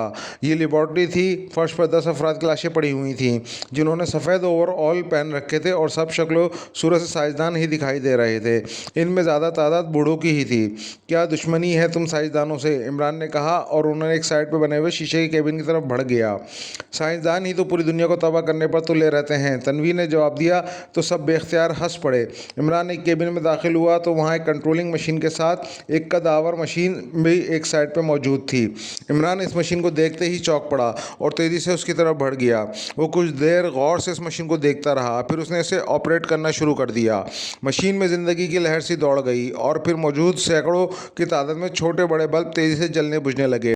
फिर एक सुर्ख रंग का बड़ा बल्ब जला और बुझ गया। इसके साथ ही मशीन के तमाम बल्ब भी बुझ गए और मशीन दोबारा बेजान हो गई। मैंने लेबॉर्ट्री को सील कर दिया है। अब इस पर एटम बम भी असर नहीं कर सकेगा और ना ही इसे बाहर से किसी सूरत खोला जा सकेगा, इमरान ने कहा। लेकिन हमने भी बाहर जाना है। तुम्हें शागिल को भी साथ ले आते, इसे होश भी आ सकता है, तनवीर ने कहा। शागिल को मैं जानबूझकर साथ नहीं लाया क्योंकि हमारे निकलने के लिए कोई मुश्किल पेश आई तो शागिल ही हमारे काम आएगा, इमरान ने कहा।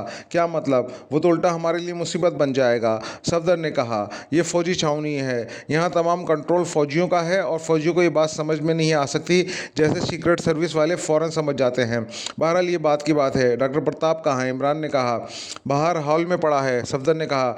ठीक है, तुम लोग पूरी लेबॉर्ट्री को चेक करो, साइंसदानों की रिहाइशगाहों को भी चेक करो। मैं इस डॉक्टर प्रताप से मालूम करता हूँ कि प्लांटिंग प्लार कहाँ है, इमरान ने कहा और उस केबिन से बाहर आ गया। इस मशीन को तबाह कर दिया जाए, तनवीर ने कहा। अभी नहीं, डॉक्टर प्रताप को उसकी तबाही की धमकी तीर की तरह सीधा कर देगी, इमरान ने कहा और सबने इस बात में सर हिला दिए। इमरान ने हॉल में आकर फर्श पर पड़े हुए डॉक्टर प्रताप का झुककर नाक और मुंह दोनों हाथों से बंद कर दिया, जबकि सिवाय जूलिया के उसके बाकी सारे साथी हॉल से बाहर चले गए थे। चंद लम्हों बाद डॉक्टर प्रताप के जिस्म में हरकत के आसार नमूदार होना शुरू हुए तो इमरान ने हाथ हटा लिए और सीधा खड़ा होकर इसने बूट की साइड उसकी गर्दन पर रख दी। चंद लम्हों बाद डॉक्टर प्रताप ने करहाते हुए आंखें खोल दी और उसके साथ ही उसका जिस्म उठने के लिए तेजी से सिमटने लगा तो इमरान ने पैर को दबाकर आगे की तरफ मोड़ दिया और डॉक्टर प्रताप का उठने के लिए सिमटता हुआ जिस्म एक झटके से सीधा हो गया। उसके चेहरे पर शदीद तकलीफ के असरात उभर आए थे। इसकी आंखें बाहर को निकल आई थीं और मुंह से गर्राहट की आवाज़ें निकलने लगीं तो इमरान ने पेड़ को वापस मोड़कर दबाव कम कर दिया। कहाँ है वो प्लांटिंग पिलार? बोलो कहाँ है? इमरान ने गुर्राते हुए कहा।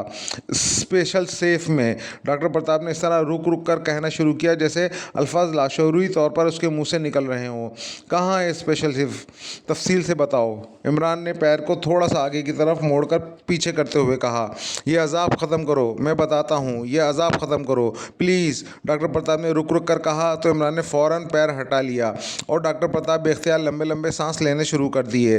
वो बूढ़ा आदमी था, इसलिए इमरान ने इसकी हालत देखकर इस पर मज़ीद दबाव डालना फ़ौरन बंद कर दिया था। इसके साथ ही इमरान ने झुककर उसे बाजू से पकड़ा और एक झटके से कुर्सी पर बिठा दिया। बोलो वरना, इमरान ने गुर्राते हुए कहा।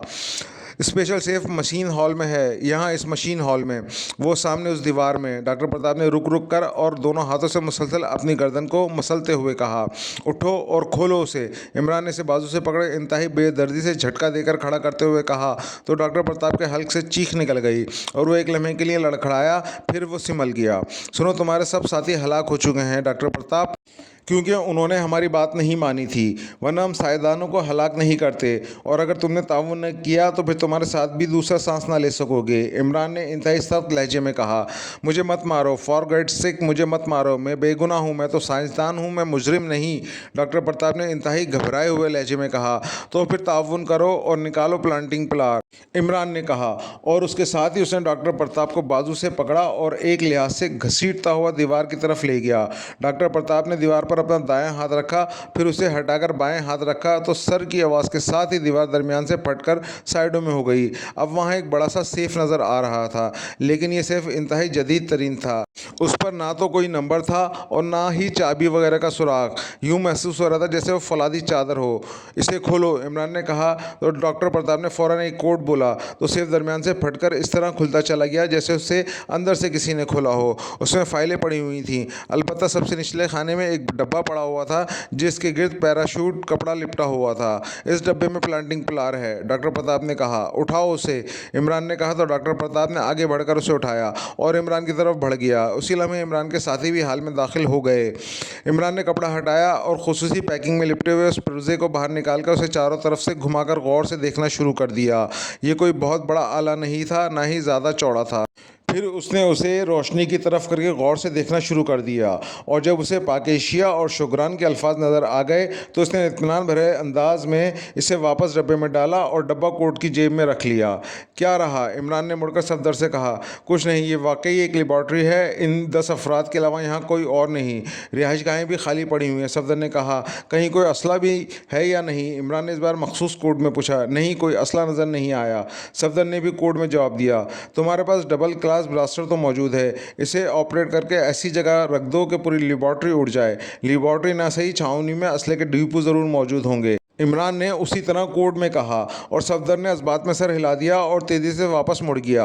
आओ मेरे साथ डॉक्टर प्रताप, तुमने चूंकि ताउन किया है इसलिए अब तुम जिंदा रहोगे, इमरान ने इस बार डॉक्टर प्रताप से कहा और डॉक्टर प्रताप के चेहरे पर यकलक ज़िंदगी की नवीद मिलने पर खुशी के तासुरात उभर आए थे।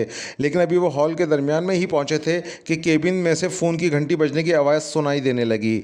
इसके मुँह पर हाथ रखो, इमरान ने अपने साथियों से कहा और ख़ुद वो तेज़ी से दौड़ता हुआ केबिन में दाखिल हो गया। फ़ोन में इस पर मौजूद था और इमरान ने इसे पहले ही चेक कर चुका था और उसने इसके साथ मुंसलिक वायर कंप्यूटर में देख लिया था। लेकिन इस वक्त चूंकि वो खुद फ़ोन अटेंड कर रहा था इसलिए वॉइस चेकर की परवाह न थी।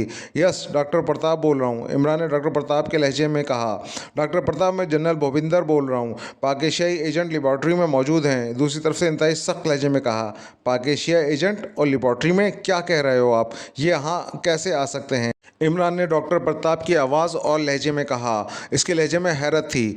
Chief of secret service Shagil ने मुझे बताया है कि उन्होंने पाकेशिया एजेंटों को छावनी के मशरकी दीवार में मौजूद रास्ते से अंदर जाते हुए देखा है।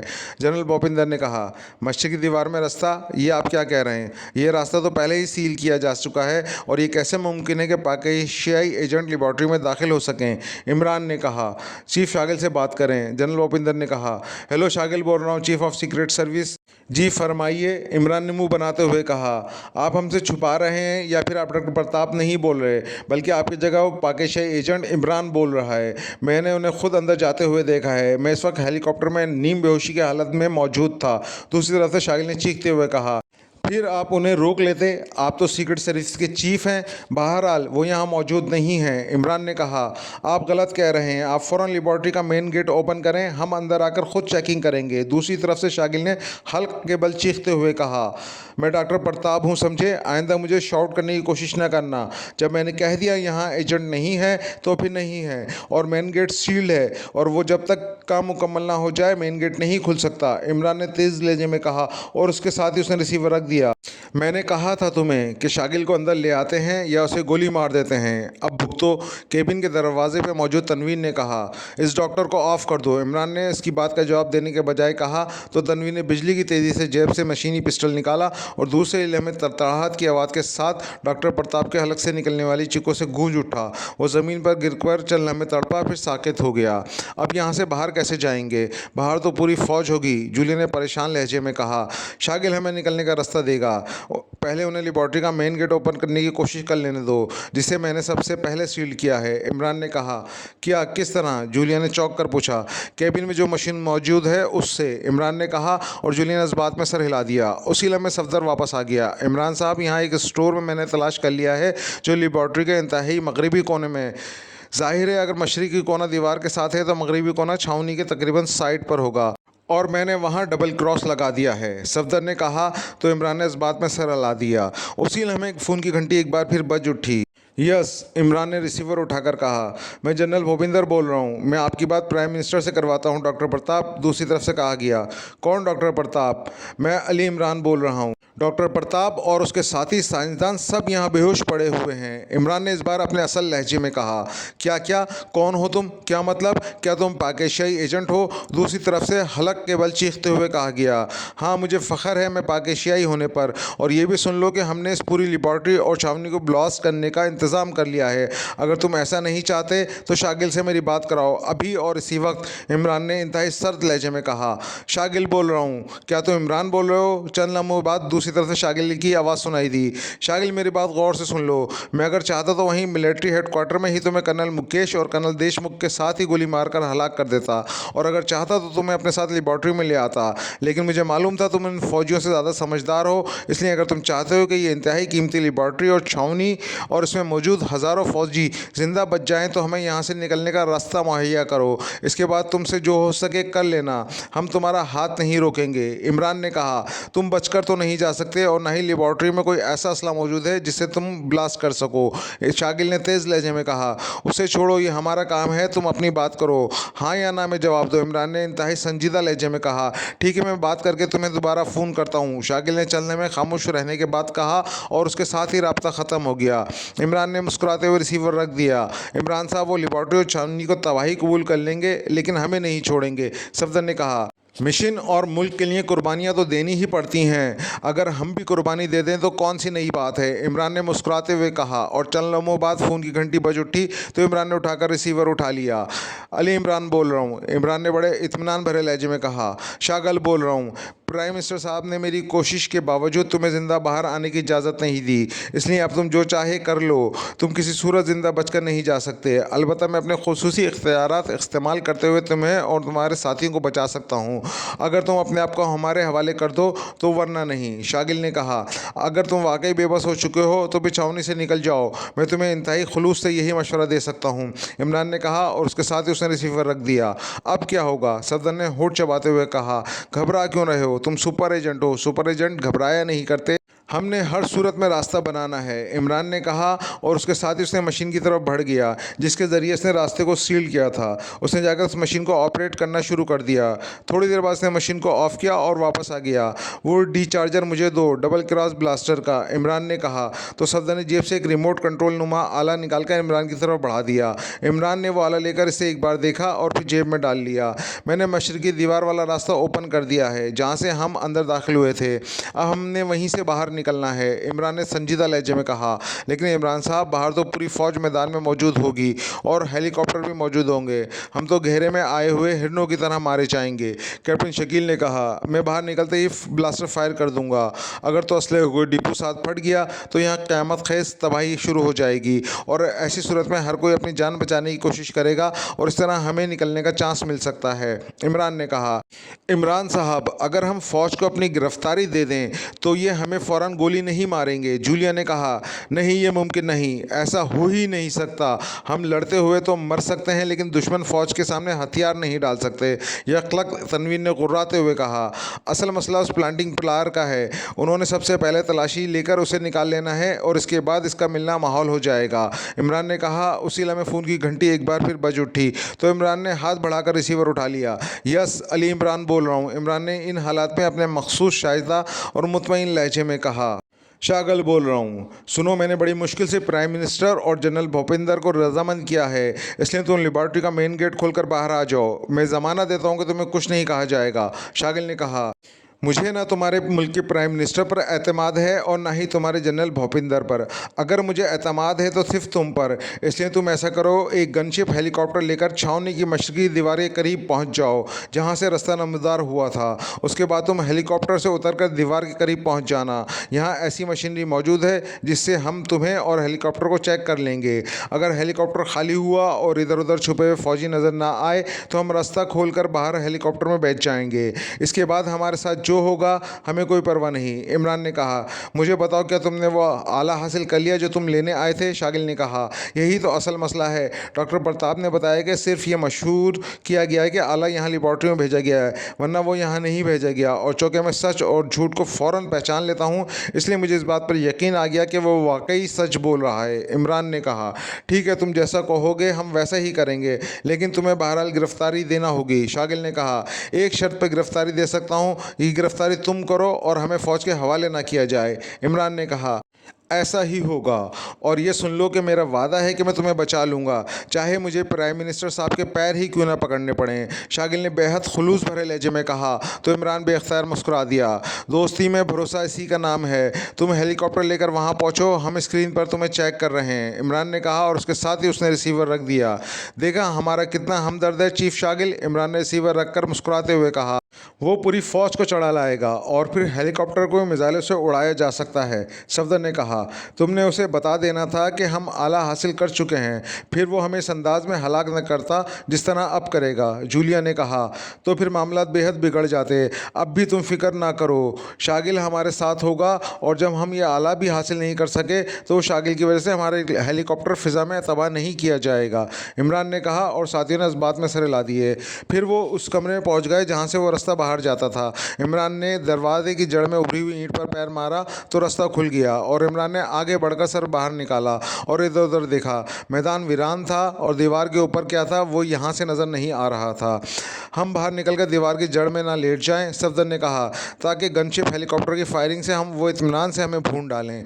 इमरान ने कहा तो सफदर ने बेख्तियार होठ बीच लिए। फिर बताओ क्या करना है, तनवीर ने सख्त लहजे में कहा। इंतज़ार, इमरान ने कहा, ऐसा ना हो कि हम इंतज़ार ही करते रह जाएं और सब कुछ ही ख़त्म हो जाए। इस बार जूलिया ने कहा, अल्लाह पर भरोसा रखो, वो हमें ज़रूर इस मुश्किल से निकालेगा। इमरान ने कहा तो सब ने इस बात में सर हिला दिए। शागल एक कमरे में मौजूद था। उसके साथ जनरल भूपिंदर और कर्नल गोपाल बैठे हुए थे। उनके चेहरे पर शदीद परेशानी और गुस्से के मिले जुले तासुरात नज़र आ रहे थे। मैं आपसे फिर कहूँगा, आप मत जाएं वहाँ। चीफ शागिल, हम किसी फ़ौजी को आपके रूप में वहाँ भेज देते हैं, वरना उन्हें हलाक करना नामुमकिन हो जाएगा, जनरल भूपिंदर ने कहा। इस नॉनसेंस को धोखा देना नामुमकिन है जनरल भूपिंदर, वो इंतहाई काइयाँ आदमी है। मैंने प्लान बनाया कि मैं अपने लिबास के नीचे मास्टर ज़ीरो पैराशूट बांध लूँगा और जैसे ही हेलीकॉप्टर फ़ज़ा में बुलंद होगा मैं अचानक नीचे छलांग लगा दूंगा और आप इसे मुतमईन फ़िज़ा में ही हिट कर दीजिएगा। इस तरह लेबॉर्ट्री भी बच जाएगी, छावनी भी और मैं भी, और ये लोग भी हलाक हलाक हो जाएंगे। शागिल ने कहा, इसे कर्नल गोपाल ने आकर हेलीकॉप्टर में ट्रेस किया था। कर्नल गोपाल छावनी से मिलिट्री हेडक्वार्टर आ गया था और जब वहां उसने कर्नल देशमुख और कर्नल मुकेश की लाशें देखी तो फिर दूसरी इमारत में शागिल के साथियों की लाशें भी देखीं। तो वह हेलीकॉप्टर वापस आया और उसने चेकिंग के दौरान मशरकी दीवार के पास खड़े हुए हेलीकॉप्टर को देख लिया था। फिर जब उसने हेलीकॉप्टर चेक किया तो वहाँ चीफ शागिल बेहोश पड़ा हुआ था। चूँकि वो चीफ शागिल से दारुल हुकूमत में मिला हुआ था इसलिए वो उसे फ़ौरन पहचान गया था और फिर उसे वहाँ से उठाकर वहाँ मौजूद हेलीकॉप्टर को लेकर छावनी पहुँच गया, जहाँ शागिल को जब होश दिलाया तो शागिल ने उन्हें बताया कि वो मिलिट्री हेडक्वार्टर में दाखिल हुआ था कि उसके सर पर ज़रब लगाई गई थी और फिर उसे उस वक्त मामूली सा होश आया जब वो छावनी की दीवार के साथ हेलीकॉप्टर में पड़ा हुआ था। उसने इस नीम बेहोशी में देखा कि वहाँ एक खला है जिसमें चंद लोग अंदर जा रहे हैं और फिर उसे दोबारा बेहोश कर दिया गया और अब उसे होश आया है। इससे ये बात समझ ली गई कि पाकिस्तानी एजेंट लेबॉर्ट्री में मौजूद हैं। फिर उन पाकिस्तानी एजेंटों से फ़ोन पे बात हुई। पहले तो उन्होंने डॉक्टर प्रताप के लहजे में बात की लेकिन फिर वो लोग खुल गए और उसके बाद मुतअद्दिद तजावीज़ के तहत उन्हें ट्रिप करने की कोशिश की गई। इसका मकसद सिर्फ इतना था कि किसी तरह वो बाहर आ जाएं क्योंकि लेबॉर्ट्री को वाकई अंदर से सील कर दिया गया था और अब बाहर से उनकी मर्ज़ी के बगैर कोई अंदर ना जा सकता था। आखिरकार ये तय हो गया कि चीफ शागिल गनशिप हेलीकॉप्टर लेकर मछली की दीवार के उस जगह पहुंचेगा जहां पहले उसका हेलीकॉप्टर रहा था। हेलीकॉप्टर से उतरकर वो दीवार के करीब जाकर रुक जाएगा। पाकिस्तानी एजेंट अंदर से चेकिंग करेंगे, वो मुतमईन होंगे तो बाहर आ जाएंगे। लेकिन असल मसला ये था कि चीफ शागिल उनके साथ था, इसलिए हेलीकॉप्टर को फ़िज़ा में मिसाइलों से हिट नहीं किया जा सकता था, जिसके लिए शागिल ने मास्टर ज़ीरो पैराशूट की तजवीज़ पेश की थी और ये तजवीज़ सबको बेहद पसंद आई। वेरी गुड चीफ शागिल, आप वाकई बेहद ज़हीन हैं, ये वाकई फुल प्रूफ तजवीज़ है। वेरी गुड कर्नल गोपाल, जल्दी से मास्टर ज़ीरो पैराशूट मंगवा लो और एक गनशिप हेलीकॉप्टर तैयार कराओ और सुनो, यहाँ से छावनी में रेड अलर्ट कर दो।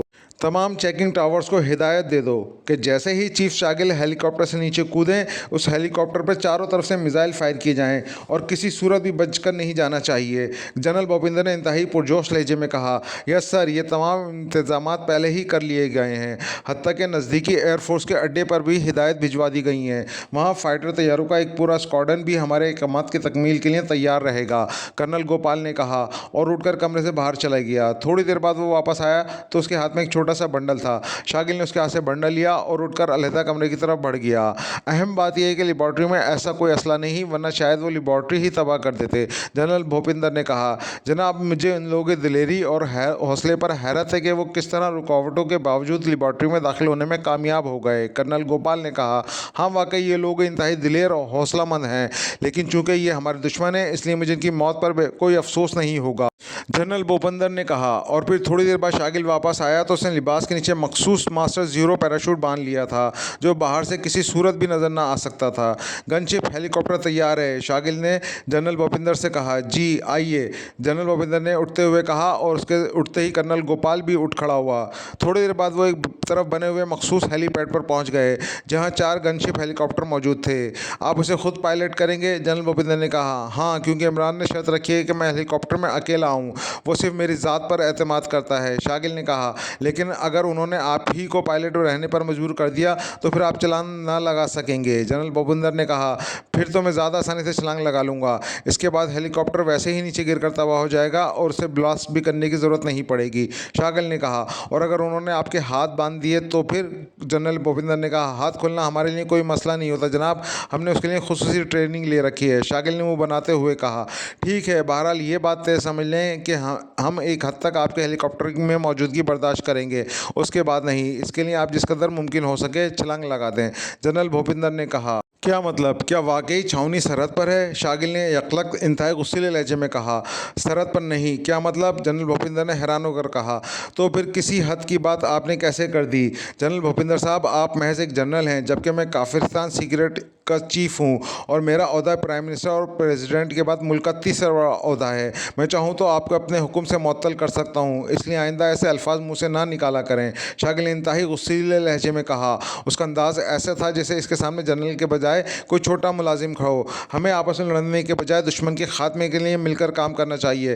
कर्नल गोपाल ने सूरत हाल को संभालते हुए मुखालफत करते हुए कहा, सॉरी, मेरा मतलब आपके तौहीन ना था। जनरल भूपिंदर ने कहा, आइंदा मोहतात रहना, मैं ऐसे गुफ्तगू का आदी नहीं हूँ, शागिल ने बतौर गुस्से में कहा, और उसके साथ ही वो तेज़ी से मुड़कर एक साइड पर खड़े हुए गनशिप हेलीकॉप्टर की तरफ बढ़ गया। एक मामूली सा जनरल होकर मुझ पर रौब डाल रहा था, शागिल ने हेलीकॉप्टर में दाखिल होकर पायलट सीट पर बैठते हुए कहा, और फिर उसने हेलीकॉप्टर के इंजन की चेकिंग शुरू कर दी। चंद लम्हों बाद इसने इंजन स्टार्ट किया और थोड़ी देर बाद हेलीकॉप्टर एक झटके से फिजा में बुलंद हुआ और फिर काफ़ी बुलंदी पर पहुंचकर उसने तेज़ी से अपना रुख मोड़ा और पहले वो छावनी के मेन गेट की तरफ से आगे खुले मैदान में गया और फिर चक्कर काट कर वो मशरकी दीवार की तरफ आ गया। चंद लम्हों बाद उसे दीवार में बना हुआ एक खला नज़र आ गया। उसने सिर्फ अंदाजे की बिना पर जनरल भूपिंदर को बताया था कि इसने नीम बेहोशी की हालत में खला में पाकेशियाई एजेंटों को जाते हुए देखा था। हालांकि उसे खला के नमदार होने से पहले ही बेहोश कर दिया गया था, और उसके साथ ही उसने उन्हें ये नहीं भी बताया था कि इसने खुद कॉल करके डॉक्टर प्रताप को रास्ता खोलने पर आमादा किया था, क्योंकि इस तरह इमरान और उसके साथियों को लेबॉर्ट्री में पहुंचाने का सारा इल्ज़ाम उसके सर आ जाता। इसने इस खला के करीब जाकर हेलीकॉप्टर ज़मीन पर उतारा और फिर सर से कंटोप हटा के वो नीचे उतरा और खला की तरफ बढ़ता चला गया। अंदर आ जाओ चीफ शागिल, अंदर से इमरान की आवाज़ सुनाई दी। तुम बाहर आ जाओ। मैं क्यों अंदर आऊँ? शागिल ने ठिठर कर कहा, मैंने चेकिंग करनी है। क्या तुम अकेले हो या नहीं? और जब तक तुम अंदर नहीं आओगे हम चेकिंग नहीं कर सकते, वरना तुम्हारे साथ आए हुए आदमी हम पर फाइल खोल देंगे। इमरान ने कहा, मैं सच कह रहा हूँ, मैं अकेला आया हूँ। शागिल ने कहा, फिर तुम्हें अंदर आने में क्या हुज्जत है? इमरान ने कहा, ठीक है, मैं आ जाता हूँ। शागिल ने कहा और आगे बढ़ गया और तेज़ी से खला में दाखिल हो गया। लेकिन जैसे ही वो अंदर दाखिल हुआ, अचानक उसके सर पर धमाका हुआ और उसके साथ ही उसके हवास उसका साथ छोड़ गए और वो बेहोश होकर जैसे किसी के हाथों में झूलता चला गया।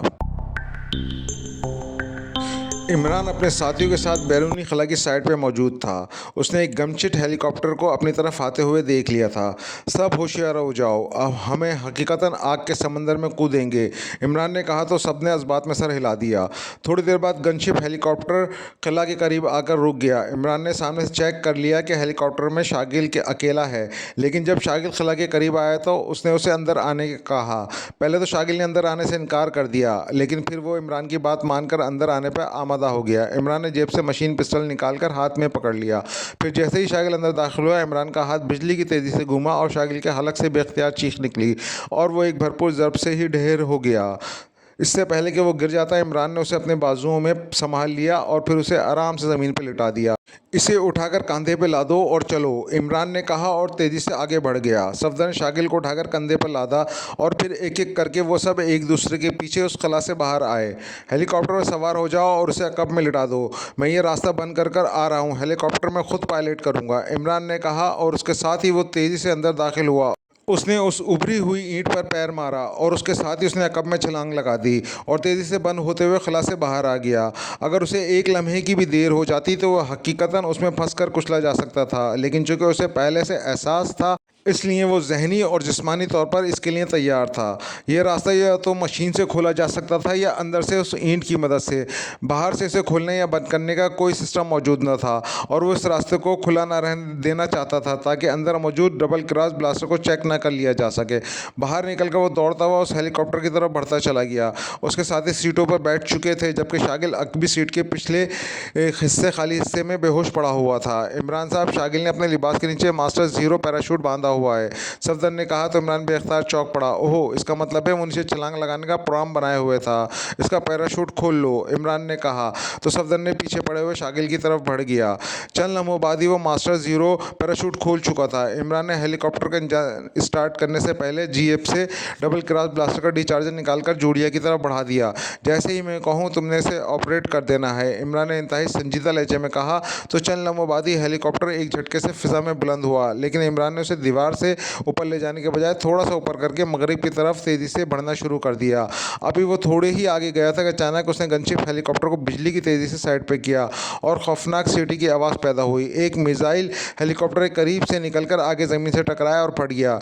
डिचार्जर ऑन कर दो, इमरान ने गनशिप हेलीकॉप्टर को तेज़ी से दाएं बाएं और ऊपर से नीचे ले जाते हुए कहा। उसी लम्हे हेलीकॉप्टर एक और मिसाइल की जद में आते आते बचा। जल्दी करो, इमरान ने चीख कर कहा तो जूलिया ने बटन प्रेस कर दिया और उसके साथ ही उन्हें अकब में एक खौफनाक धमाके की आवाज़ सुनाई दी, लेकिन ये धमाका ऐसा ना था जिससे एहसास होता कि छावनी का असला भी फट रहा है। ये सिर्फ डबल क्रॉस ब्लास्टर का धमाका था। ओह वेरी बैड, ये शागिल को भी हलाक कर देना चाहते हैं, इमरान ने इंतहाई बेचैन लहजे में कहा और वो हेलीकॉप्टर को दाएं बाएं करता हुआ आगे बढ़ाए चले जा रहा था। अचानक एक और मिसाइल की मखसूस आवाज़ सुनाई दी और उसके साथ ही हेलीकॉप्टर को इस ज़ोरदार झटका लगा कि वो फिज़ा में घूम गया। हेलीकॉप्टर से निकलने के लिए तैयार हो जाओ, इमरान ने चीख कर कहा और उसके साथ ही उसने हेलीकॉप्टर को इस अंदाज में ज़मीन की तरफ कर दिया कि सबके सांस से रुक गए, क्योंकि उन्हें ऐसा लगता था कि दूसरे ही लम्हे हेलीकॉप्टर पूरी कुव्वत से सीधा ज़मीन से टकरा जाएगा। हेलीकॉप्टर की दुम उड़ रही थी और उसका तवाज़ुन आउट ऑफ कंट्रोल हो गया था। ज़मीन के करीब पहुंचकर इमरान ने एक झटके से हेलीकॉप्टर को ऊपर उठाया और फिर हेलीकॉप्टर ज़मीन पर घसीटता हुआ काफ़ी दूर तक आगे बढ़ता चला गया। फिर जैसे ही हेलीकॉप्टर रुका, इमरान और उसके साथियों ने बाहर छलांग लगा दी। दौड़ो, अभी गनशिप हेलीकॉप्टर्स या जीपें यहाँ पहुँच जाएंगी, इमरान ने आगे की तरफ दौड़ते हुए कहा और उसके साथी भी उसके पीछे दौड़ पड़े। दूर दूर तक खाली मैदान था और उस वक्त वो जिस पोजीशन में था उनके बच निकलने का कोई चांस न था कि अचानक उन्हें अकब में गड़गड़ाहट की आवाज़ सुनाई दी और उसके साथ ही खौफनाक धमाकों का लामतनाई सिलसिला शुरू हो गया। और उन्होंने जब मुड़कर देखा तो शैताल छावनी के गिर्द धुआं के गहरे बादल छाए जा रहे थे और छावनी की फसील नुमा ऊंची दीवारों के परचखे उड़ गए थे। ओह, छावनी का असला डिपो तबाह हो रहा है, निकलो यहाँ से जल्दी, कुदरत हमारी मदद कर रही है, इमरान ने कहा और वो सब तेज़ी से एक तरफ बढ़कर दौड़ने लगे। अचानक उन्हें इस धुएं और गिर्द में से गनशिप हेलीकॉप्टर की आवाज़ सुनाई दी जो तेज़ी से उनकी तरफ बढ़ती चली जा रही थी। ओह, जिग-जैग अंदाज में दौड़ो, इमरान ने चीख कर कहा और उसके साथ ही उसने जेब से एक मिनी मिसाइल गन निकाली और उसका रुख काफ़ी बुलंदी पर आने वाले हेलीकॉप्टर की तरफ कर दिया। वो रुक गया था जबकि इसके साथी मुसलसल दौड़ते जा रहे थे। हेलीकॉप्टर चंद लम्हों बाद तकरीबन इमरान के सर पे पहुंचा ही था कि इमरान ने यह गोता लगाया और उसके साथ ही हेलीकॉप्टर की गन से निकलने वाली गोलियों की बाढ़ से वो बाल बार बचा था, लेकिन उसके साथ ही इसने मिनी मिसाइल गन का बटन प्रेस कर दिया था और गन से मिनी मिसाइल निकला और पलक झपकने में फिजा में हरकत करते हुए हेलीकॉप्टर से जा टकराया और दूसरे ही लम्हे एक धमाका हुआ और हेलीकॉप्टर पुर्जों में बिखर गया। दौड़ो, निकलो यहाँ से, इमरान ने अपने साथियों के करीब पहुँचते ही कहा जो काफ़ी आगे जाकर रुक गए थे। उन्हें एहसास हो गया था कि इमरान पीछे रुक गया है और फिर वो मुसलसल दौड़ते हुए आगे बढ़ते चले जा रहे थे कि अचानक उन्हें जनूब की जानिब से दो जीपें तेज़ी से अपनी तरफ बढ़ती हुई दिखाई देने लगीं। ये दोनों जीपें फौजी थीं। मैं एक जीप को निशान बनाता हूँ, दूसरी को सही सलामत पकड़ना है, इमरान ने दौड़ते हुए कहा और इस बार उसने जेब से मिनी मिसाइल निकाल लिया। जीपें अब काफ़ी करीब आ चुकी थीं, उसकी रफ्तार काफ़ी तेज़ थी। इमरान ने रुककर आगे वाली जीप का निशाना बनाकर ट्रिगर दबा दिया। गन से मिनी मिसाइल निकलकर जीप से टकराया और दूसरे ही लम्हे उसके पुर्जे फिजा में बिखरते चले गए। उसके पीछे आने वाली जीप ने साइड काटी और तेज़ी से आगे की तरफ बढ़ी तो इमरान के साथियों ने उस पर फायरिंग शुरू कर दी, लेकिन जीप मुसलसल आगे बढ़ी चली आ रही थी। मशीन पिस्टल की गोलियों का बॉडी पर असर ही नहीं हो रहा था, इसलिए इमरान ने एक बार फिर मिनी मिसाइल गन का इस्तेमाल किया और फिर जीप का वही हशर हुआ जो पहली जीप का हुआ था। मजबूरी थी, ये हमें हलाक कर देते। उधर दौड़ो जहाँ से ये जीपें आ रही थीं, शायद वहाँ चेक पोस्ट है, इमरान ने कहा और उसके साथ ही उसने रुख मोड़ा और तेज़ी से दौड़ना शुरू कर दिया। अब वो छावनी से काफ़ी दूर निकल आए थे, लेकिन छावनी में होने वाले धमाकों की आवाज़ें अभी तक मुसलसल सुनाई दे रही थीं और छावनी का पूरा हिस्सा गर्द और धुएं में मुकम्मल तौर पर छुप गया था। फिर मुसलसल दौड़ते हुए उन्हें दूर से एक इमारत नज़र आनी शुरू हो गई जिस पर काफिरिस्तान का झंडा लहरा रहा था। बस रुक जाओ, अब मज़ीद नहीं दौड़ सकती, अचानक जूलिया ने हाँफते हुए कहा। सफदर, इसे उठा लो, इमरान ने दौड़ते हुए कहा और फिर जूलिया चीखती चिल्लाती रह गई, लेकिन सफदर ने दौड़ते हुए उसे इस तरह झपट कर कांधे पर लाद लिया जैसे जूलिया कपड़ों की बनी हुई हल्की फुल्की सी गुड़िया हो। हालांकि मुसलसल दौड़ने की वजह से सफदर का चेहरा भी कंधारी अनार की तरह सुर्ख हो रहा था और अब वो कदरे हाँफ भी रहा था, लेकिन इसके बावजूद वो जूलिया को कंधे पे लादे उसी रफ्तार से दौड़ता हुआ आगे बढ़ता चला जा रहा था। और फिर जब वो इस चेक पोस्ट इमारत के करीब पहुंच गए, वहाँ कोई आदमी मौजूद ना था और ना ही कोई जीप थी। 2 कमरों की इमारत यकसर खाली पड़ी हुई थी। इमरान और उसके साथी वहाँ रुक गए। सफदर ने जूलिया को भी कंधे से नीचे उतार दिया था। और वेरी बैड, इसका मतलब है कि ये चेक पोस्ट के लोग थे जो छावनी की तबाही की वजह से वहाँ जा रहे थे और यकीनन उन्हें मालूम ही ना होगा कि हम उनके दुश्मन हैं, इमरान ने कहा।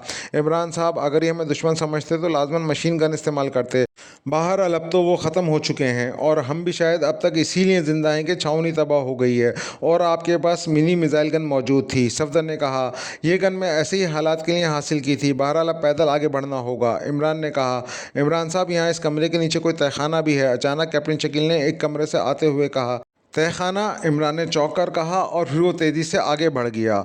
उसके साथी भी उसके पीछे थे। ये देखें, इस दीवार की पोजीशन बता रही है कि नीचे तहखाना है। कैप्टन शकील ने एक उभार की तरफ इशारा करते हुए कहा। हाँ, इमरान ने कहा और उसके साथ ही उसने दीवार की जड़ को झुककर गौर से देखना शुरू कर दिया। तहखाने में असला वगैरह होगा, हमें यहाँ वक्त ज़ाया नहीं करना चाहिए, तनवीर ने मुंह बनाते हुए कहा। हम खतरे की सूरत में इस तहखाने में छुप भी सकते हैं, सफदर ने कहा। इसी दौरान इमरान ने एक जगह दीवार की जड़ में ज़ोर से पाँव मारा तो फर्श का एक हिस्सा किसी संदूक के ढक्कन की तरह ऊपर को उठ गया और नीचे जाती हुई सीढ़ियां साफ दिखाई देने लगीं। इमरान चंद लम्हे खड़ा रहा और फिर सीढ़ियां उतरकर नीचे बने हुए एक वसी और अरीज तहखाने में पहुंचा तो वो बेख्तियार चौंक पड़े, क्योंकि तहखाने में असले की पेटियों के साथ साथ 2 फौजी मोटरसाइकिल भी मौजूद थीं। लेकिन उनकी हालत देखकर फ़ौरन अंदाज़ा हो गया था कि ये नाकारा हो जाने पर यहाँ रखी गई हैं ये मोटरसाइकिल, और यहाँ अकब से सफदर की आवाज़ सुनाई दी। ये नाकारा हो गई होंगी, इनके टायर ट्यूब भी ख़त्म हो गए हैं। इमरान ने करीब जाकर गौर से देखते हुए कहा। 2 फौजी हेलीकॉप्टर इधर आ रहे हैं, अचानक बाहर से तनवीर ने चीख कर कहा तो सफदर और इमरान तेज़ी से मुड़े और सीढ़ियां चढ़कर ऊपर पहुंच गए। सारे साथी कमरे में मौजूद थे। इमरान ने आगे बढ़कर सर बाहर निकाला तो उसे 2 हेलीकॉप्टर उस चेक पोस्ट की तरफ आते हुए दिखाई दिए। वो इस वक्त तक वहां पहुंचे थे जहां दोनों जीपों को तबाहशुदा मलबा पड़ा हुआ था, और फिर एक हेलीकॉप्टर वहीं उतर गया जबकि दूसरा तेज़ी से चेक पोस्ट की तरफ बढ़ने लगा। ये हमारे लिए आ रहे हैं, साइड पर हो जाओ, इमरान ने कहा और ख़ुद भी एक साइड पर हो गया। हेलीकॉप्टर ने एक राउंड लगाया और फिर नीचे उतरने के बजाय वो वापस उस हेलीकॉप्टर की तरफ बढ़ गया जो ज़मीन पर उतर चुका था। उससे 3 अफराद निकलकर जीपों के मलबे और उसमें मौजूद फौजियों की जली लाशों को देख रहे थे, और फिर दूसरा हेलीकॉप्टर भी पहले हेलीकॉप्टर के साथ ज़मीन पर उतर गया। ये तो काम गलत हो गया, अब क्या करें, इमरान ने होठ चबाते हुए कहा। यहाँ से ये लोग मिनी मिसाइल गन की रेंज में हैं, लेकिन इससे हमें कोई फ़ायदा ना होगा, दोनों हेलीकॉप्टर भी तबाह हो जाएंगे, सफदर ने कहा। और तहखाने में असले की पेटियां मौजूद हैं, शायद उन पेटियों में लॉन्ग रेंज गनें मौजूद हों। आम तौर पर चेक पोस्टों में हंगामी हालात से निपटने के लिए ऐसे गनें भी स्टोर की जाती हैं, इमरान ने कहा। मैं देखता हूँ, सफदर ने कहा और तेज़ी से तहखाने की तरफ बढ़ गया। कैप्टन शकील और तनवीर भी इसके पीछे थे। दोनों हेलीकॉप्टरों से मुसल्लह फौजी बाहर निकलकर आपस में बातें कर रहे थे, और फिर इससे पहले कि इमरान के साथी तहखाने से बाहर आते वो सब हेलीकॉप्टरों में सवार हो गए। इमरान साहब, गनें तो हैं लेकिन इनके मैगज़ीन नहीं है। उसी लम्हे सफदर तहखाने से आवाज़ आई, तो फिर आ जाओ, वैसे भी वो लोग जा रहे हैं, इमरान ने कहा। और दोनों हेलीकॉप्टर इस दौरान फ़िज़ा में बुलंद हो चुके थे, लेकिन उनका रुख एक बार फिर चेक पोस्ट की तरफ था। इमरान साइड पर आने वाले हेलीकॉप्टरों को देख रहा था, लेकिन वो चेक पोस्ट के करीब उतरने के बजाय ऊपर से ही आगे बढ़ते चले गए। वो यकीनन उनकी तलाश में आगे गए थे। जब उनकी आवाज़ें सुनाई देना बंद हो गई तो इमरान कमरे से बाहर निकल आ गया। उसके साथी भी इसके पीछे बाहर आ गए, क्योंकि वो सब तहखाने से वापस आ गए थे। ये लंबा राउंड लगाकर वापस आएंगे। इस वक्त शायद उन्हें ख्याल आ जाए कि हम इस चेक पोस्ट में छुप सकते हैं, इमरान ने कहा। लेकिन अगर उन्हें ये ख्याल आ गया तो वो नीचे उतरने के बजाय इन कमरों पर बमबारी करना ज़्यादा बेहतर समझेंगे, जूलिया ने मुंह बनाते हुए कहा। इमरान साहब, आगे भी वसी मैदान है और मैदान में छुपने की कोई जगह नहीं, इसलिए अब क्या किया जाए, हम बुरी तरह फंस गए हैं। अभी तो वो 2 हेलीकॉप्टर आए हैं, किसी भी वक्त पूरी फ़ौज यहाँ पहुँच सकती है, सफदर ने कहा। अगर हमें फ़ौजी यूनिफॉर्म मिल जाए तो शायद काम बन सकता है, लेकिन अब क्या किया जाए, इमरान ने कहा। और वो खुद इस वक्त इंतहाई उलझन का शिकार था, क्योंकि उसे भी मालूम था कि जैसे जैसे वक्त गुजरता जा रहा है उनके लिए ख़तरात बढ़ते चले जा रहे हैं। छावनी की तबाही की हंगामी हालत से निकलते ही वसी पैमाने पर इनकी तलाश शुरू हो जाएगी, और यहाँ छुपना तो एक तरफ ओट लेने की भी जगह ना थी। हिम्मत करो, अल्लाह ताला हमारी मदद करेगा, एक बार फिर दौड़ना होगा हमें, इमरान ने कहा। और फिर उन्होंने चेक पोस्ट की अगबी तरफ मैदान में दौड़ना शुरू कर दिया। वो मोहतात थे कि चेक पोस्ट के बिल्कुल अकब में ही दौड़ें, लेकिन जाहिर है ये एहतियात हेलीकॉप्टरों के लिए फजूल थी। अभी उन्हें दौड़ते हुए बहुत थोड़ी ही देर गुजरी थी कि इमरान ठिठर कर रुक गया। क्या हुआ, सब साथियों ने रुकते हुए कहा। दाएं तरफ देखो, मेरा ख्याल है कोई जीप मौजूद है, इमरान ने कहा तो सबने उस तरफ देखना शुरू कर दिया। वो एक नुक्ता सा नज़र आ रही थी। जी हाँ, ये जीप ही है और साथ ही एक खैमा भी है, सफदर ने कहा। चलो उधर, जल्दी करो, इमरान ने कहा, और सबने रुख मोड़ा और तेज़ी से उस तरफ को दौड़ना शुरू कर दिया। वो दौड़ते हुए बार बार मुड़कर भी देख रहे थे, क्योंकि हेलीकॉप्टर तो नहीं आ रहा, लेकिन आसमान अभी तक साफ था। अब वाकई जीप और छोटा सा खैमा वाज़ह तौर पर नज़र आने लग गया था, लेकिन वहाँ किसी किस्म की कोई नकलो हरकत नज़र नहीं आ रही थी। वो सब दौड़ते हुए जीप के करीब पहुँच गए। उन्होंने फैल कर उस खैमे का मुहासरा कर लिया, लेकिन ना खैमे इससे बाहर कोई आदमी मौजूद था और ना ही जीप के गिर्द। खैमे का पर्दा अंदर से बंधा हुआ था। इमरान ने साइड को झटका देकर इसका बंद तोड़ा और अंदर दाखिल हो गया, और उसके मुंह से बेख्तियार एक तवील सांस निकल गया। खैमे के अंदर एक लाश पड़ी हुई थी जिसका रंग नीला हो रहा था और उसके जिस्म पर शिकारियों जैसा लिबास था। खैमे के अंदर शिकार का मखसूस असला, पानी के 2 कंटेनर्स भी मौजूद थे और खुश खुराक के डब्बे भी। ये क्या हुआ है? जूलिया ने हाँफते हुए कहा। ये कोई शिकारी था और सांप के काटने से हलाक हो गया है, इमरान ने कहा। तो जूलिया और उसके दूसरे साथियों ने इस बात में सर हिला दिए। सांप इस कदर जहरीला था कि यह हरकत भी ना कर सका, वरना इसके पास सांप के जहर से बचने की दवा तो लाजमन होगी, सफदर ने कहा। हाँ, इधर इमरजेंसी मेडिकल बॉक्स भी मौजूद है। बहरहाल उसने कुर्बानी देकर हमारा रास्ता साफ कर दिया। आओ आओ, हमने फ़ौरन निकलना है, इमरान ने कहा और उसके साथ ही उसने झुककर लाश की तलाशी लेनी शुरू कर दी। उसे जीप की चाबियां मिल गईं। थोड़ी देर बाद वो सब जीप में सवार होकर आगे बढ़ते चले गए। पानी का एक कंटेनर भी वो उठा लाए थे, क्योंकि मुसलसल और तेज़ दौड़ने की वजह से उन सबको शदीद प्यास महसूस हो रही थी। ड्राइविंग सीट पर इमरान मौजूद था। बाहर चेकिंग करते रहना, किसी भी लम्हे हमें घेरा जा सकता है, इमरान ने कहा। हम चेक कर रहे हैं, सफदर ने कहा और इमरान ने इस बात में सर हिला दिया। फ्यूल भी है इसमें या इसे छोड़ना पड़ेगा, जूलिया ने कहा। फ्यूल टैंक फुल है, इमरान ने कहा। तो जूलिया ने बेख्तियार इत्मीनान भरा सांस लिया। थोड़ी देर बाद उस मैदान को क्रॉस कर गए और उन्हें आबादी नज़र आने लगी। इससे पहले एक बड़ी सड़क भी थी और इमरान ने जीप के सड़क पर पहुंचते ही इसका रुख बाईं तरफ मोड़ दिया था।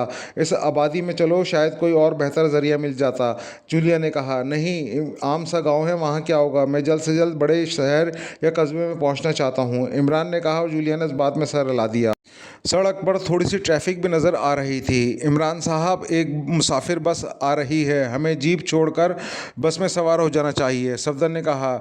नहीं, ये बस जगह जगह रुक कर वक्त ज़ाया करेगी। जहाँ तक ये जीप साथ देती है वहाँ तक इसी पर चलेंगे, बाद में जो होगा देखा जाएगा, इमरान ने कहा। इमरान साहब, गनशिप हेलीकॉप्टर का पूरा दस्ता आ रहा है मैदान की तरफ से, अचानक दूसरी साइड पर बैठे हुए कैप्टन शकील ने कहा। हाँ, मैंने चेक कर लिया है, अब अल्लाह मालिक है, जो होगा देखा जाएगा। मुझे उम्मीद है ये लोग इस आम सी जीप समझकर आगे निकल जाएंगे, इमरान ने कहा। और फिर वाकई गनशिप हेलीकॉप्टर शोर मचाते हुए इनके ऊपर से गुजरकर सड़क क्रॉस करके उस आबादी की तरफ बढ़ते चले गए जहां जूलिया ने जाने को कहा था। या अल्लाह तेरा शुक्र है, जूलिया ने बेख्तियार होकर कहा। तो इमरान मुस्कुरा दिया। तकरीबन आधे घंटे बाद एक काफ़ी बड़े कस्बे नुमा शहर के आसार शुरू हो गए, तो सब ने इत्मीनान का सांस लिया। थोड़ी देर बाद एक बूढ़े से उन्हें मालूम हुआ कि वो एक बड़े कस्बे गराकन में पहुंचे हैं। इमरान ने जीप की रफ्तार कम कर दी और थोड़ी देर बाद उसने जीप का रुख एक होटल की तरफ मोड़ दिया। इमरान साहब, इस मिशन में जितना दौड़ना पड़ा है, शायद इतना हम जिंदगी में कभी नहीं दौड़े, सफदर ने कहा। इस बार हकीकतन किस्मत ने हमारा साथ दिया है, वरना हम वाकई बुरी तरह फंस गए थे, इमरान ने कहा और उसके साथ ही उसने टीवी ऑन कर दिया। टीवी पर खबरों का बुलेटिन पेश किया जा रहा था और मेन खबर शिताल छावनी की तबाही की ही थी, जिसकी तफसीलात बताई जा रही थी। असल मिशन डबल ट्रॉस ब्लास्टर ने मुकम्मल किया है, हम तो खामख़वाह दौड़ते रहे हैं, इमरान ने मुस्कुराते हुए कहा और सब बेख्तियार खिलखिलाकर हंस पड़े। आप दुरुस्त कह रहे हैं, अगर डबल ट्रॉस ब्लास्टर का धमाका असले के डिब्बों को मुतासर ना करता तो वाकई हम चूहों की तरह शिकार कर लिए जाते, सफदर ने मुस्कुराते हुए कहा। किसी तरह शागल से रब्ता हो जाता तो लुफ्त आ जाता, अचानक इमरान ने कहा। तुमने जानबूझकर उसे हर मौके पर जिंदा छोड़ा है, वरना इस बार उसे आसानी से हलाक किया जा सकता था, जूलिया ने कहा। इस बार उसने ना चाहते हुए हमारी मदद की है और मदद करने वाला दुश्मन नहीं ही दोस्त होता है, और बुजुर्गों का कौल है कि दोस्तों से प्यार किया जाता है, उन्हें मारा नहीं जाता, इमरान ने कहा। तो वो सब हंस पड़े। इस बार तो हमने लूज़ ग्रुप की तरह काम किया है, बस दौड़ते भागते ही रह गए, तनवीर ने मुंह बनाकर कहा। नहीं, हमारा लूज़ ग्रुप नहीं है, हमने मुकम्मल तौर पर प्लानिंग और ज़रूरतमंदी से काम किया है और मखसूस अंदाज में बार बार मौत को चकमा देते हुए अपनी मंजिल तक पहुँचे। आखिरी लम्हात में जहाँ मौत यकीनी तौर पर हमारे सरों पर पहुँच चुकी थी, हमने डी ग्रुप बनकर उसका भरपूर मुकाबला किया, इमरान ने कहा। डी ग्रुप क्या मतलब? जूलिया ने हैरत भरे लहजे में कहा। डैशिंग ग्रुप, तुम उसे टी ग्रुप भी कह सकती हो, क्योंकि हमने इस बार तनवीर एक्शन साबित कर दिया है, हम भी इसकी तरह वक्त आने पर डैशिंग ग्रुप या डी ग्रुप बनकर काम कर सकते हैं, इमरान ने कहा। तो वो सब बेख्तियार हंस पड़े। तो फिर हम इस मिशन को डी ग्रुप मिशन कह सकते हैं, सफदर ने हंसते हुए कहा। एक काश जिस तरह डी ग्रुप ने ये मिशन पूरा किया है, इसी तरह ये ग्रुप मेरा एम मिशन भी पूरा कर दे, इमरान ने कहा। अब ये एम मिशन क्या है? जूलिया ने उसको घूरते हुए कहा। मैरिज मिशन, जिसके लिए जाहिर है तुम्हारा और मेरे रकीब रूह सफ़ेद का राज़ी होना ज़रूरी है, इमरान ने कहा। तो वो सब बेख्तियार खिलखिलाकर हंस पड़े। प्राइम मिनिस्टर हाउस के खुसूसी मीटिंग हॉल में इस वक्त शागिल के साथ ब्लैक स्टार एजेंसी का चीफ और कौमी सलामती काउंसिल के मुशीर के साथ साथ शैताल छावनी का जनरल भूपिंदर भी मौजूद था। इन सब के चेहरे बुरी तरह लटके हुए थे। ख़ास तौर पर चीफ शागिल की हालत इंतहाई मायूसियाना थी। थोड़ी देर बाद मीटिंग हॉल का दरवाज़ा खुला और प्रेसिडेंट साहब अंदर दाखिल हुए। उनके पीछे प्राइम मिनिस्टर थे। इनके चेहरे पर बेपनाह संजीदगी थी। इन दोनों के अंदर दाखिल होते ही शागिल समेत सब अफराद उठकर खड़े हो गए और फिर फ़ौजियों ने बाकायदा फ़ौजी अंदाज में सलूट किया, जबकि शागिल ने अपने मखसूस अंदाज में सलाम किया। बैठें, प्रेसिडेंट साहब ने इंतहाई खुश्क और सख्त लहजे में कहा और ख़ुद भी अपनी मखसूस कुर्सी पर बैठ गए। इसके बाद प्राइम मिनिस्टर अपनी मखसूस कुर्सी पर बैठे, जबकि इन दोनों के बैठने के बाद शागिल और दूसरे अफराद भी बैठ गए। जनरल भूपिंदर, प्राइम मिनिस्टर ने जनरल भूपिंदर से मुखातिब होकर कहा। यस सर, जनरल भूपिंदर ने सीट से उठते हुए कहा। तशरीफ़ रखें और बैठ कर बात करें, प्राइम मिनिस्टर ने खुश्क लहजे में कहा और जनरल भूपिंदर वापस कुर्सी पर बैठ गया। आपने शैताल छावनी और लेबॉर्ट्री की तबाही की जो रिपोर्ट दी है उसमें खुसूसी तौर पर यह दर्ज किया है कि ऐसा सीक्रेट सर्विस के चीफ शागिल की नाअहली की वजह से हुआ है। क्या आप इसकी तफसील बताएंगे, प्राइम मिनिस्टर ने खुश्क लहजे में कहा। यस सर, जनरल भूपिंदर ने कहा और फिर से शागिल के मशरकी दीवार के करीब मौजूद हेलीकॉप्टर में अकेले बेहोश पड़े मिलने और फिर पाकिस्तानी एजेंटों से उनकी सौदेबाजी और आखिर में मास्टर ज़ीरो पैराशूट बांधकर अकेले जाने की तफसील बता दी। जनाब, चीफ शागिल की वजह से हम उस हेलीकॉप्टर पर भी हमला ना कर सके। अलबत्ता जब वो लोग वाकई निकलते नज़र आए तो हमने हेलीकॉप्टर्स को इतना नुकसान पहुंचाने की इजाज़त दे दी कि जिससे वो नीचे उतरने पर मजबूर हो जाएं और उन्हें पकड़ा जा सके। लेकिन इस दौरान लेबॉर्ट्री तबाह हो गई और फिर उसके असरात करीबी असला स्टोर पर पड़े और फिर पूरी छावनी तबाह हो गई। इस नुकसानज़दा हेलीकॉप्टर में चीफ शागिल एक बार फिर बेहोश पड़े हुए मिले। उनका मास्टर ज़ीरो पैराशूट भी उतार लिया गया था। इसके बाद इन लोगों ने 2 जीपें और एक हेलीकॉप्टर तबाह कर दिया। इसके बावजूद उन्हें इंतहाई दूर दूर तक तलाश किया गया, लेकिन वो ना मिल सके।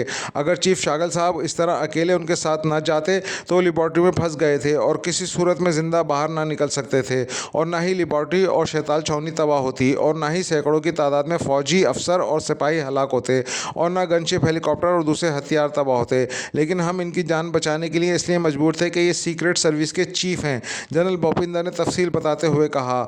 उन्होंने लेबॉर्ट्री कैसे तबाह की? क्या उनके पास ऐसा असला था जिससे उन्होंने लेबॉर्ट्री तबाह की? प्राइम मिनिस्टर ने कहा। यस सर, वो चीफ शागिल को अगवा करके साथ ले गए थे और जहाँ जनाब लेबॉर्ट्री के नीचे एक खुसूसी कमरा महफूज रहा है जहाँ फ़ोन कॉल टेप होती हैं। इनमें से एक कॉल टेप से पता चला कि शागिल साहब ने खुद डॉक्टर प्रताप को फ़ोन करके मजबूर किया कि वो मशरक़ी रास्ता खोल दें, और इस तरह दुश्मन लेबॉर्ट्री में दाखिल होने में कामयाब हो गए। अगर शागिल साहब ऐसा ना करते तो वो लोग किसी तौर सूरत में लेबॉर्ट्री में दाखिल ना हो सकते थे, जनरल भूपिंदर ने कहा। लेकिन वो इमरान आवाज़ों की नकल करने का माहिर है, इसलिए हो सकता है कि उसने चीफ शागिल की आवाज़ में डॉक्टर प्रताप से बात की हो, प्राइम मिनिस्टर ने कहा। जनाब, अगर ऐसा होता तो डॉक्टर प्रताप तक कॉल ही ना पहुंचती, क्योंकि लेबॉर्ट्री में ना सिर्फ सुपर कंप्यूटर है जो सिर्फ फीड शुदा आवाज़ों को क्रॉस करता है, बल्कि लेबॉर्ट्री में खुसूसी तौर पर वॉइस चेंजर कंप्यूटर भी मौजूद है। इसलिए नकली आवाज़ किसी सूरत में डॉक्टर प्रताप तक नहीं पहुँच सकती थी, और जहाँ तक मैं समझता हूँ वो चीफ शागिल को अपने साथ ही इसलिए लेके गए थे कि इनसे कॉल करवा कर लेबॉर्ट्री का रास्ता खुलवा सके, और चीफ शागिल ने उनकी बात मानकर डॉक्टर प्रताप से लेबॉर्ट्री ओपन करा दी, जिसके बाद ये सब कुछ हुआ, जनरल भूपिंदर ने कहा। चीफ शागिल, आप इन इल्ज़ामात का क्या जवाब देते हैं? प्राइम मिनिस्टर ने इस बार चीफ शागिल से कहा। जनाब, मुझे शैताल गांव के मिलिट्री हेडक्वार्टर में कर्नल देशमुख ने कॉल की थी। उन्होंने पाकिस्तानी एजेंटों को पकड़कर हलाक कर दिया है, लेकिन मेरे वहां पहुंचते ही मेरे सर पर ज़रब लगाकर मुझे बेहोश कर दिया गया। फिर मुझे होश आया तो मैं छावनी में था। इसके बाद इस इमरान से बात हुई। वो लेबॉर्ट्री को तबाह करना चाहता था, तो मैंने लेबॉर्ट्री को बचाने के लिए और उसे बाहर निकालने के लिए अपनी जान की कुर्बानी देने पर तैयार हो गया। लेकिन उन्होंने मुझ पर अचानक एक बार फिर वार किया और मैं बेहोश हो गया, और फिर जब मुझे होश आया तो पता चला कि ये लोग इमरान और उसके साथियों को ट्रेस ही ना कर सके। हालांकि जिस तरह वो गए थे वहाँ मीलों तक वसी और अरीज मैदान है था, और वहाँ लोग बगैर किसी सवारी के थे। अगर जनरल भूपिंदर अपने होशो हवास दुरुस्त रखते या मुझे फौरी तौर पर होश में ले आते तो मैं लाजमन उन्हें ट्रेस करके हलाक कर देता, लेकिन मुझे उस वक्त होश आया जब वो लोग गायब हो चुके थे, शागिल ने कहा।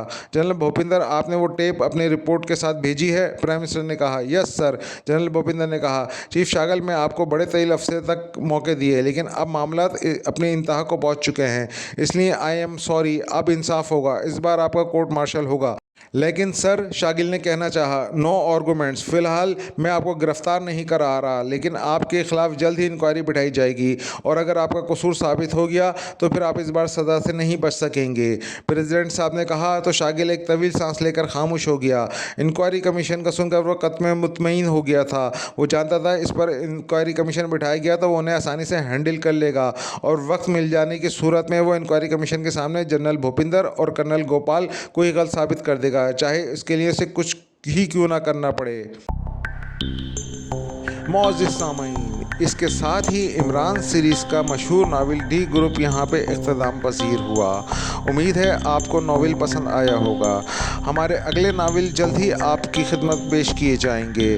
जब तक के लिए हमारे चैनल को लाइक एंड सब्सक्राइब करना ना भूलिए। जज़ाकल्लाह।